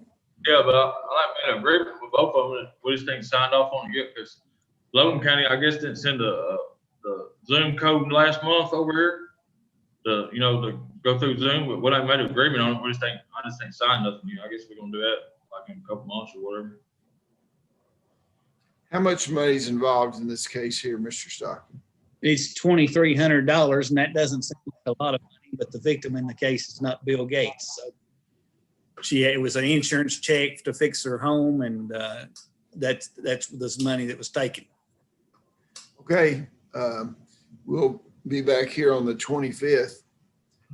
I don't really feel too good about payments being made on this. You need to, Mr. Slayton, if you want any serious consideration from the court on the plea agreement, you need to come up with the money to pay that back, okay? I don't think $25 a month for this person. Who is the victim? Jennifer Farley's her name. Yeah, well, y'all reach an amount, and you understand what I'm saying, Mr. Costello? I do, Your Honor. Some significant progress. Okay, see you on the 25th. Okay, negotiate bond. Yeah. Your Honor, he's been unable to make it as set. That's what we were hoping to do today, is to get a bond that. There was another case, the PFO case on it. Well, I mean, does he have bond in the other counties? Yeah, he's been ROR'd in the other counties, Your Honor. Yeah. You got anybody sign a surety bond for you, sir? My friend, Bobby, William Garrity, I mean, he ain't never been no trouble or nothing. Where does he live? T-Ville, Hopkinsville. Bobby going to Glasgow at my home place, but I got out on. Well, I'm talking about the guy in Monroe County. What's his address? I don't know his address. I just know he lives in Monroe County. I worked with him before, and he's gonna try to get me a job back where he works at. Okay, well, I'll put a $25,000 surety, and he can sign that for your appearance. Your Honor, I think it was already a $10,000 surety, and he didn't have a person that could make that. Could we do a $5,000 surety, Your Honor? Well, I do the guy. I thought the guy said he'd sign the bond, a $10,000 surety, and I approved that fellow to sign it. Okay. Okay, he can sign it. Where you go do that, at courthouse or here? Or? You can do it there. He can come there and sign it. All right. Costello, they can come to the jail and sign a surety bond. I believe so, Your Honor. What is the guy's name again? William Garrity. William Garrity. So if the people there at the institution, you tell them William Garrity, if y'all are listening there, I'll put him to sign the bond. He also needs to be on a curfew, Your Honor. Now, the thing about it, sir, is you need to, where will you be living? I'll be living in my house in Glasgow. Okay, what's that address? 129 Adams, I ain't been approved. Okay, now you stay there at that location. You can go to work, church, or the doctor. You know, I don't want you out of Gom, as they say in Monroe County, out of Gomming around. You know what I'm saying? Yeah. Okay. Okay, thank you very much. Danny Staten.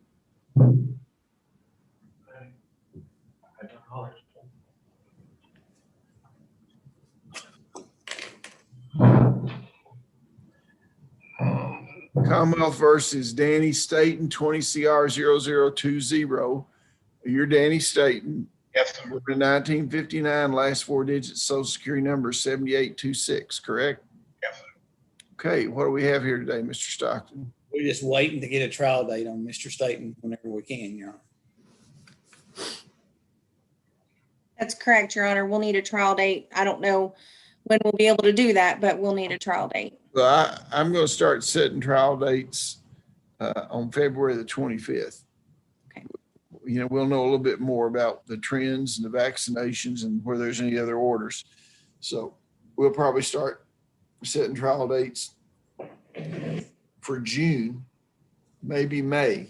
but definitely for June on February the 25th, okay? Your Honor, he's currently being held on a no bond on this bond violation when he got the new case. We would ask the court to consider. Well, you need to talk to Mr. Stockton about that if y'all can reach some agreement. Well, every month I get ready with all of Mr. Staten's criminal history and everything to contest a bond. And it's always the same motion. I never get a formal motion. We never have a formal hearing. So if we want to have a formal hearing, I need a motion. I'll set it for a formal hearing, Your Honor. It's either formal hearing and agreement, one or the other, okay? Yeah. Okay, thank y'all very much. That was 20 CR 0020, 20 CR 0021, 20 CR 0070. Yeah, all three of those cases.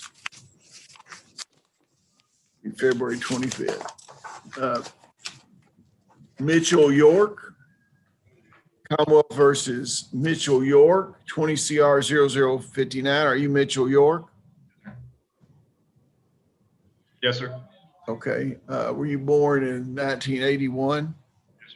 Last four digits, social security number are what? 0590. Okay. You're here today on a pretrial conference. Is there an agreement on this? Yes, Your Honor. I just want to double check with Mr. York if I could. Mr. York, you understood we reviewed the paperwork without him seeing the paperwork in front of him. You understood everything, correct? Yes. Okay. Did you have any other questions that I need to call and talk to you about before we proceed? No. Okay. Motion has been tendered that says you wish to enter a guilty plea today. Is that correct? Are you currently under the influence of drugs or alcohol? Is this plea freely and voluntarily entered? Is your judgment impaired today in any way? Okay, have you discussed this matter with your attorney? You believe you're fully informed about your case, and are you satisfied with her advice? Yes. You understand that you do not have to enter a guilty plea today. You have certain rights under the Kentucky and United States Constitution. You have the right not to testify against yourself. No one can make you say anything. You have a right to speedy trial by jury. You have the right to be represented by counsel at your jury trial. You have the right to confront and cross-examine all witnesses called to testify against you, the right to produce evidence, the right to call witnesses in your favor, the right to appeal this matter to a higher court if you lose, the right to require the Commonwealth to prove beyond a reasonable doubt that you're guilty of charges against you. By entering a guilty plea today, you give up all those rights. Now, I may consider the Commonwealth's recommendation that they're about to give, but I may apply any range of sentence provided by law. I do not have to accept their recommendation.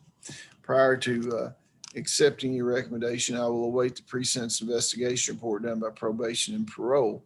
In the event that I do not accept the Commonwealth's recommendation and decide to impose a harsher sentence, I'll inform you of such, and you can reject the plea agreement and have a trial. Do you understand that? Okay, Mr. Stockton, would you tell us what the recommendation of the Commonwealth is? Your Honor, Mr. York is charged with wanton endangerment first degree and PFO first. The Commonwealth would agree to dismiss the PFO first. He will plead guilty to wanton endangerment first degree, will receive a sentence of 5 years. The Commonwealth will be opposed to probation and shock probation in this case. Is that what you understand, sir? Yes, sir. By entering a guilty plea today, you become a convicted felon. And in the future, if you have additional felonies, your sentence could be enhanced because of this plea. You understand that? Okay. Did you say yes, you understood it? Yes. Okay. Are you satisfied with the advice of your attorney in this situation? Yes, sir. So you admit that you're pleading guilty because you are guilty and for no other reason? Yes, sir. Okay. Now, you have the plea agreement in front of you there? Yes, sir. Okay, will you hold it up and show me your signature there? That is your signature on there, is that correct? Is that correct? Yes, sir. Okay, well, I will accept the plea order pre-sentence investigation report and schedule sentencing on February the 25th.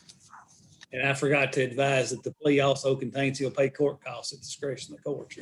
Yeah, what is the court cost in this case? The court cost plus the restitution, he has $557 restitution plus the 5% fee. It's a total of $799.85. $799.85. I'll allow you to pay that at $75 a month. The first payment starting at 30 days after your release. Okay. You can pay it off at once if you want to. You can pay it sooner than that, but I figure you'll need some time, won't you? I'm applying for disability when I get out. Okay. Okay, so you'll have $75 a month, and if you get a back paycheck or something, you can pay it off. But it, you know, I don't want to get you in a situation where you don't have enough money to survive, okay? Okay, thank you very much. Thanks, sir. Yeah. Eric, did you send his agreement back to the clerk's office? I got the other ones. I have it. Morning. Yeah, we seen it. I Okay, have thank I have it with me. Is that all? Is that everybody we have in jails that finishes? That's everybody I think we got. Okay, well, thank you for your cooperation. Thank you. Okay, now we had Marcella Swinicky. We handled her case. She's offline. Correct? Yes. Yeah, he finished Okay. her. And then you need Jeannie Parham. We did her plea.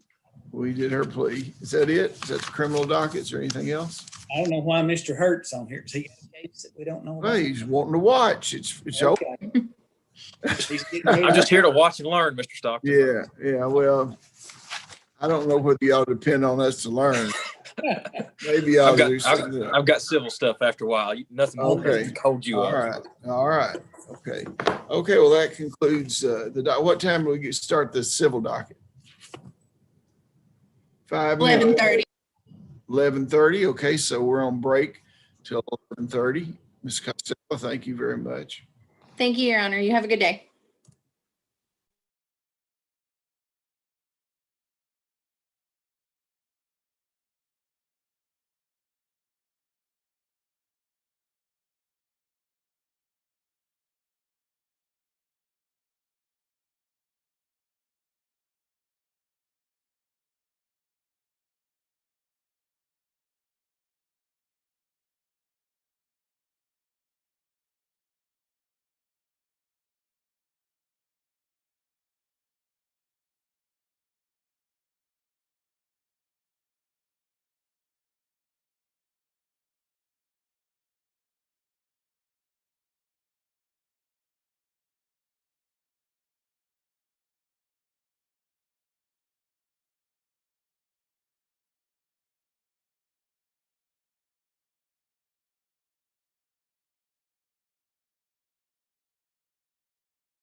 I'm good to go, right?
Okay, let's come to order here. The first case on the civil docket, 19 CI 0002, Sarah Whitaker versus Justin Keene.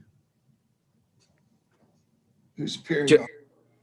I'm sorry, Judge, that's my motion. It will probably take some testimony. I'm happy to take it up now, or if the court wants to take something. Well, what else. does it involve?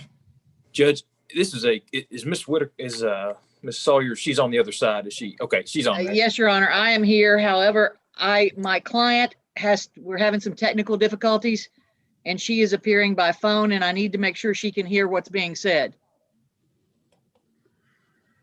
Sarah, can you hear? Well, you contact her. We'll come back to your case, okay? Blue and Stott's Funeral Home versus Kristen Graves. Judge, that is also my motion. Miss Thomas is on the other side of that. Is she on? Yeah. Go ahead. Judge, this is my motion. I just placed it on the docket for review or for a status conference. Sort of a potted summary of the case here. I represent the estate of Donna Carol Graves. She incurred a funeral home expense of $12,520. Miss Thomas represents the funeral home. We have offered payment in full for $12,520 plus prejudgment interest, and that was not accepted by the other side. So I guess I just placed it on the docket just as a review to kind of get some direction as to where we should go here. I don't really know what to do. We've offered full payment for the funeral home Ms. bill. Thomas, what's your position on it? I've had Mr. Stotts move back. It's very simple. If Christina Graves had wanted to play the contract, she should have paid it per the contract. April 1, 2019, she did not. It's surprising to me that Mr. Hurt now has changed yet again his offer in this case. Okay, does the contract have a collection attorney's fees in it? It did not. Well, how can you collect attorney's fees then? Because of the actions of Christina Graves or failure to act, that's why Mr. Stotts had to get an attorney only after. Well, I know, but you have to have, the contract has to allow you to collect attorney's fees. We don't go by the English rule, do we? It's a question we want to submit to a jury and let the jury decide. You can't, the jury, that's a question of law. It's not a question of fact. The fact, you're correct on the facts. This woman did not pay the contract in a timely manner. You sued her, you collected. The issue is, can you collect attorney's fees? That's an issue of law. There's also, Your Honor, a question of the litigation filing fees, the service of process fees, the Les Pendens filing fees. All of those are additional costs that Mr. Hurt agreed to do in December. Well, Mr. Hurt, you'll agree to do the filing fee. Judge, we'll pay the filing fee and we'll pay the prejudgment interest that she's due. But I think the rest is a question. What kind of Les Pendens did you file? This did not involve any real estate. Yes, sir, it does. How does it involve real estate? The estate, we filed against the only heir of the estate and Christina Graves individually. Christina Graves, pursuant to the filing in the estate, has $1,075,967 worth of real estate. We filed the Les Pendens with the circuit court action. I've never seen anybody file a Les Pendens in a case that didn't involve the real estate. I mean, it's like you can't put a lien on something when you don't have a judgment. We filed the Les Pendens notice of the pending action, Your Honor. That's what we filed the Les Pendens on. Well, you better be careful filing Les Pendens on things when you don't have a judgment. That's all I got to say. But, you know, Mr. Hurt, you need to file them. You need to pay it into court. If you want to, you need to give me some law, Ms. Thomas, where you're entitled to collect attorney's fees. Yes, sir. Judge, can I point the court briefly just to a recent decision from the Kentucky Court of Appeals? Now, we don't want to start getting into the law here. Judge H.K. Cooper told me if I ever had to rely on the law, I was in trouble. Yeah, go ahead and cite the case so Ms. Thomas can write it down. Judge, and I'll try to file this if I can. In December of 2020, the Court of Appeals issued Key versus Mariner Finance. To me, it's directly on point. I'll file it so nobody has to take my opinion of it. We're not trying to be difficult. That a contract has to have a collection of attorney's fees before you do it. So what it says. It deals with this very issue, Judge. And again, is that what it says? Yes. Tell me what it says. it says, well, I've highlighted the relevant portion here that talks about a contingency fee being deducted from a recovery versus added onto the top, and the contractual basis and the statutory basis for attorney's fees. Again, we're not trying to be difficult. We're offering payment of the claim and the filing fee and the prejudgment interest. I can't ask my client to pay, an attorney fee on top of that. Yeah, okay, no problem. Ms. Thomas, you need to take the money. Your Honor, may I speak with my client? Well, I will never interrupt anybody speaking to the He's client. here. Would you Yeah. mute it?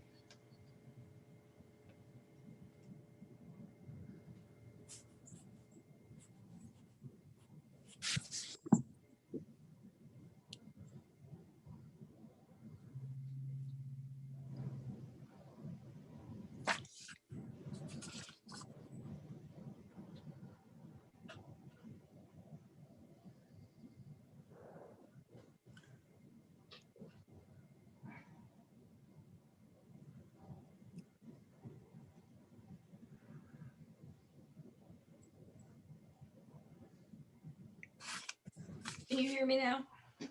Can hear you. Okay. In speaking with Mr. Stotts, he brought up one very interesting question. Since we had actually settled this back in August, how long will it take before Mr. Coleman Hurt actually has the money delivered to the clerk's office? Judge, we've had the money there since November. We could have already had the client. I can have it there tomorrow. If we can pay it into the court, we can have the check there tomorrow.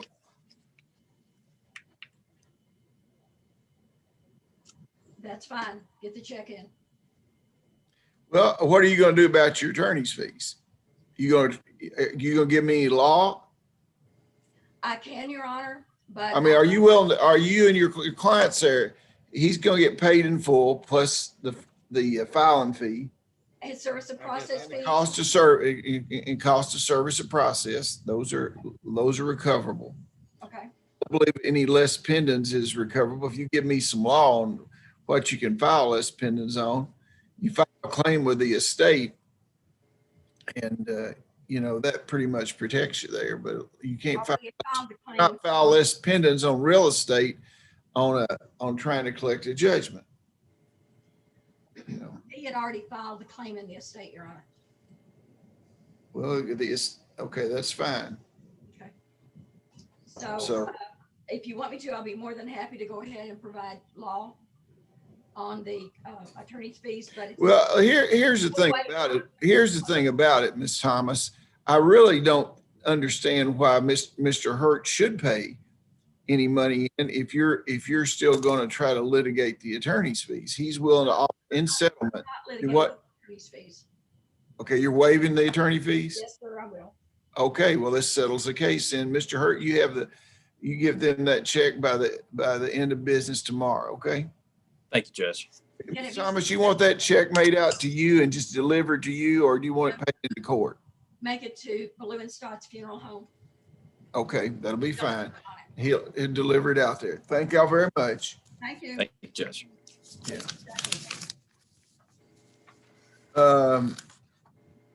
Dion versus Dozier.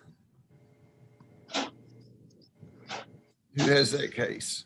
Mr. Turner's motion, and Ms. Hawley is appearing for him. I'm going to tender an agreed order on that case, which will timely effectuate the transferring of title to some vehicles. The titles are lost, so we've got to go through that process. Is that correct, Ms. Hawley? Yes, Your Honor, that should resolve the issue for the motion. Okay, thank you very much. Berlin versus Cummings. Your Honor, it's David Broderick for the plaintiffs in this action. I don't see Mr. Stevens. Is someone else here for him?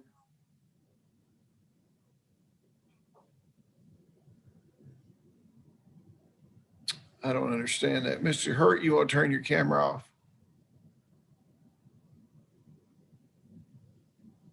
I don't understand why they're not here. Yeah, I don't either. This was timely sent out, Your Honor, on December 29th. So Miss Milam, you want to contact Mr. Stevens' office real quick? Yes, I will, Judge. And I'll come right back to it. That'd be fine, Your Honor. Bailey versus Shepherd. Judge, he's not on here yet. I got to give him a call also, okay? I think Mr. Hurt and Ms. Sawyers has the last case besides those two. Okay. So that goes back to the, okay, Mr. Hurt, you and Ms. Sawyer want to come back on now? Yes, Your Honor, I'm back. Okay, is this the Whitaker versus Keene? Is that what this is? Yes, Your Honor. Yes, Judge. What's this about? Judge, this is my motion for contempt regarding Miss Whitaker.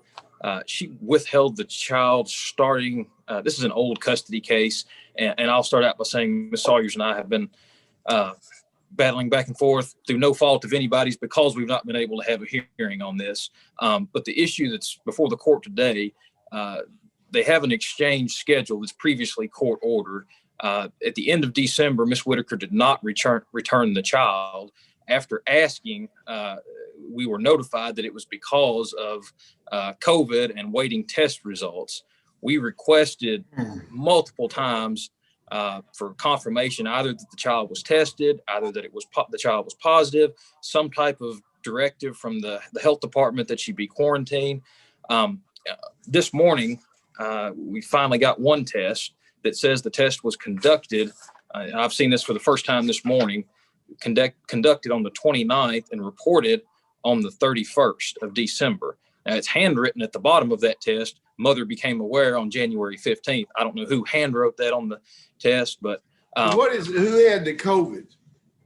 Nobody. The test was negative. What's your side of the story, Ms. Sawyer? Well, Your Honor, first of all, I'm going to say, fortunately, the test was negative. I need to give you just a little bit of background, Your Honor.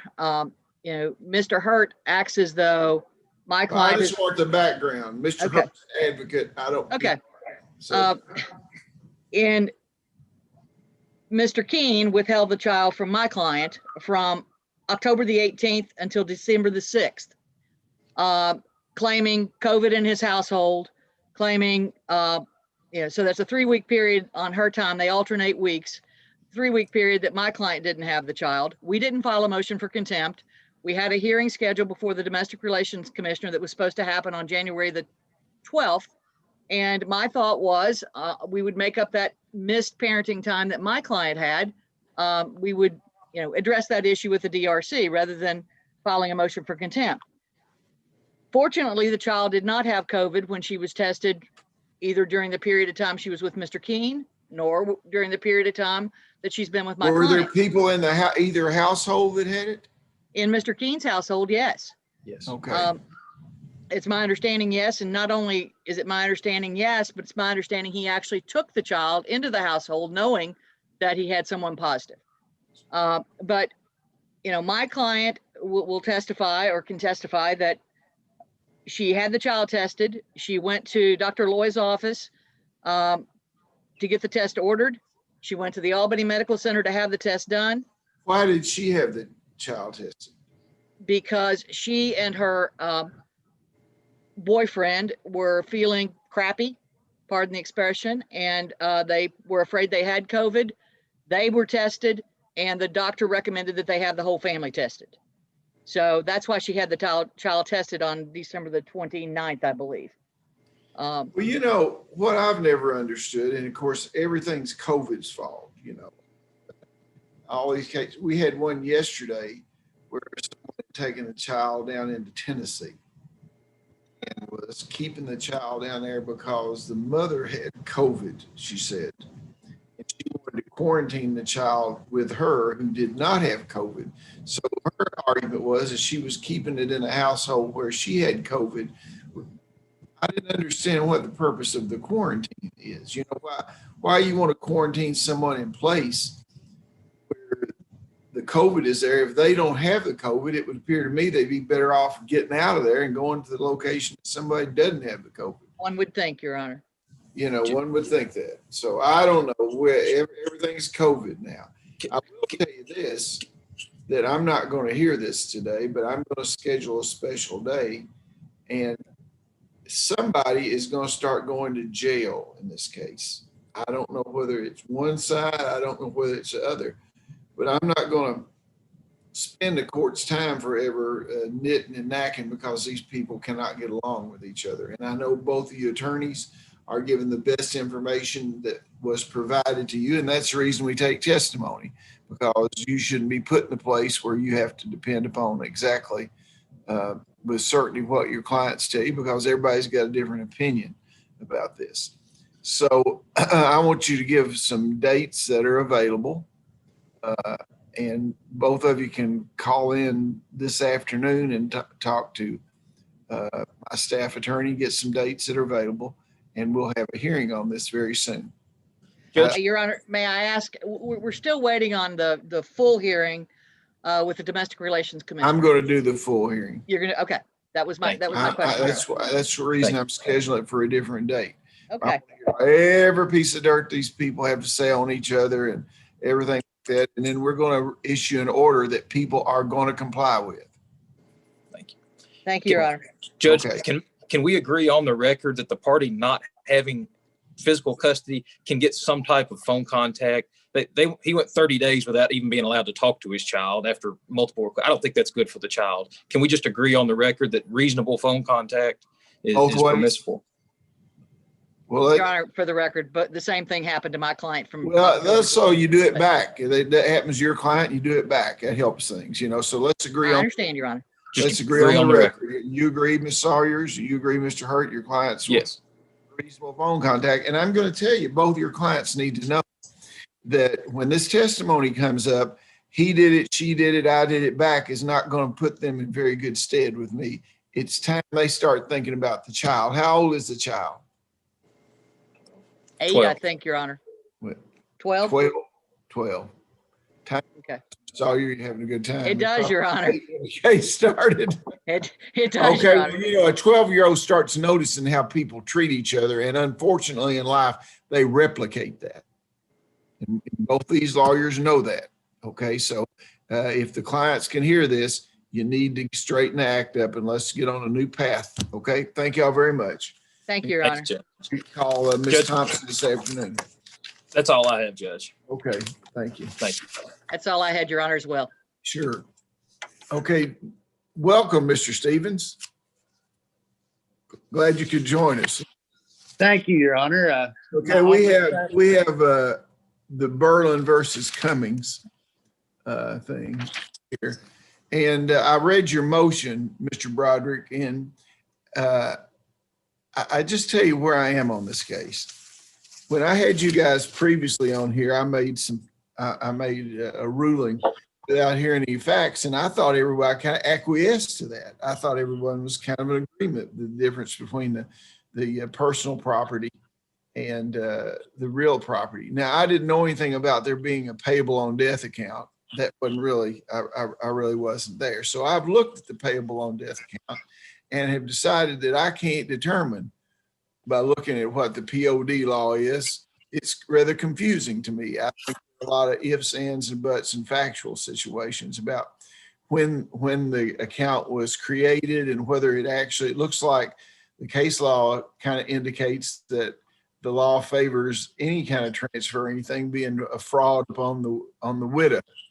But so I am going to set aside that portion of it as far as the personal property until we can take some proof, because there's no reason going up without proof in this case, because I might be wrong about this. I quite frankly don't know enough about the facts. It appears from what I've read that there was a POD account with one of the children or daughters, I think they are, at one time. And then it was changed at some time. The dates are unsure for me. Then the marriage took place, and then later it happened again. And we've had access to the depositions. I'm a little confused as to where the wife was while this gentleman was up in the hospital in Lexington, and why it was necessary to go in and get a guardian up there, and why she wasn't involved. I don't know any of that sort of stuff.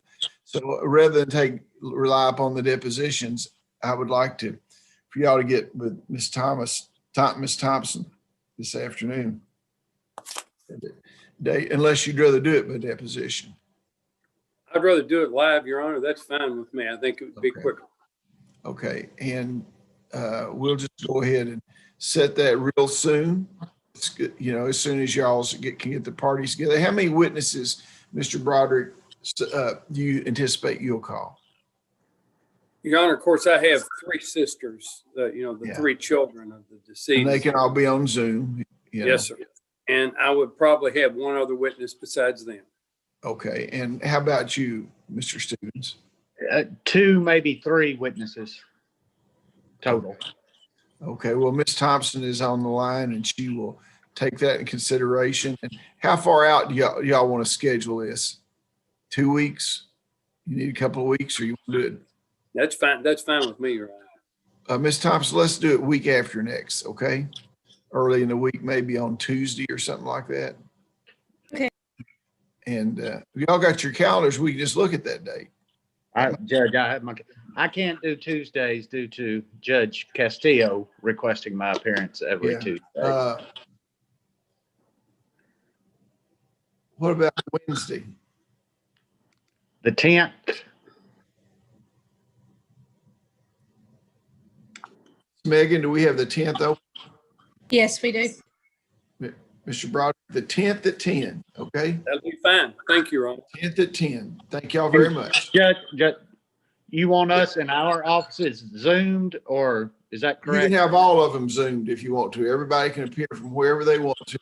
And what we'll do is we'll have everybody that's not giving testimony turn their cameras off, and they can listen and watch. And then when it comes their time, they can flip their camera on and go under oath and do the situation. Okay?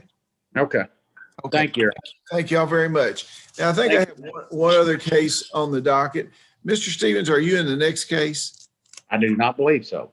Okay, you need to call me in about 10 minutes in about another Yes. matter. Okay. I'll do it. This is Joshua Bailey versus Lori Shepherd. Yes, Judge, he is having trouble getting on. I can get him on speakerphone if you. That'd be good. That'd be good. And this is a pro se party, Judge. Okay.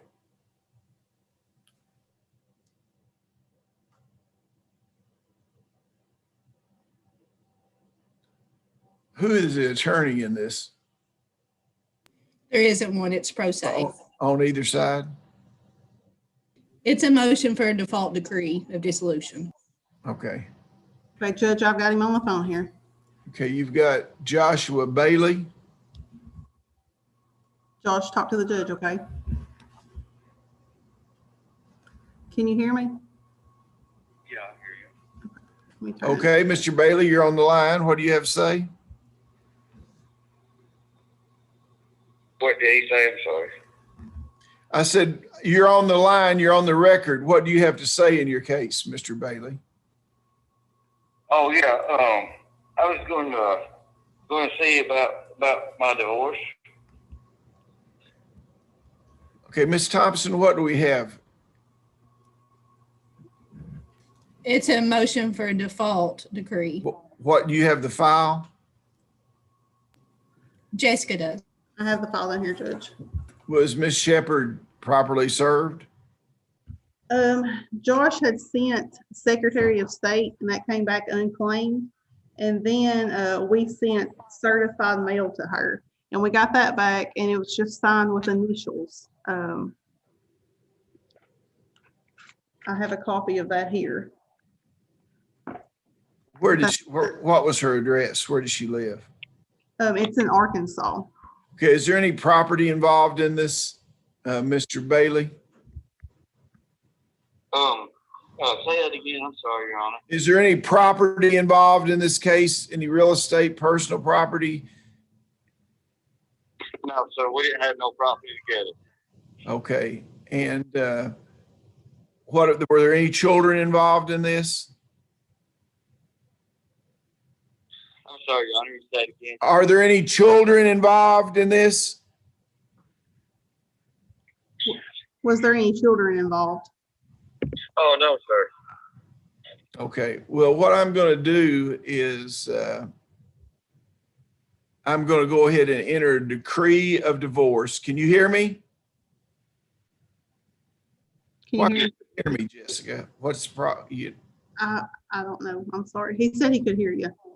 Can you hear me? Yes, sir, I hear you now.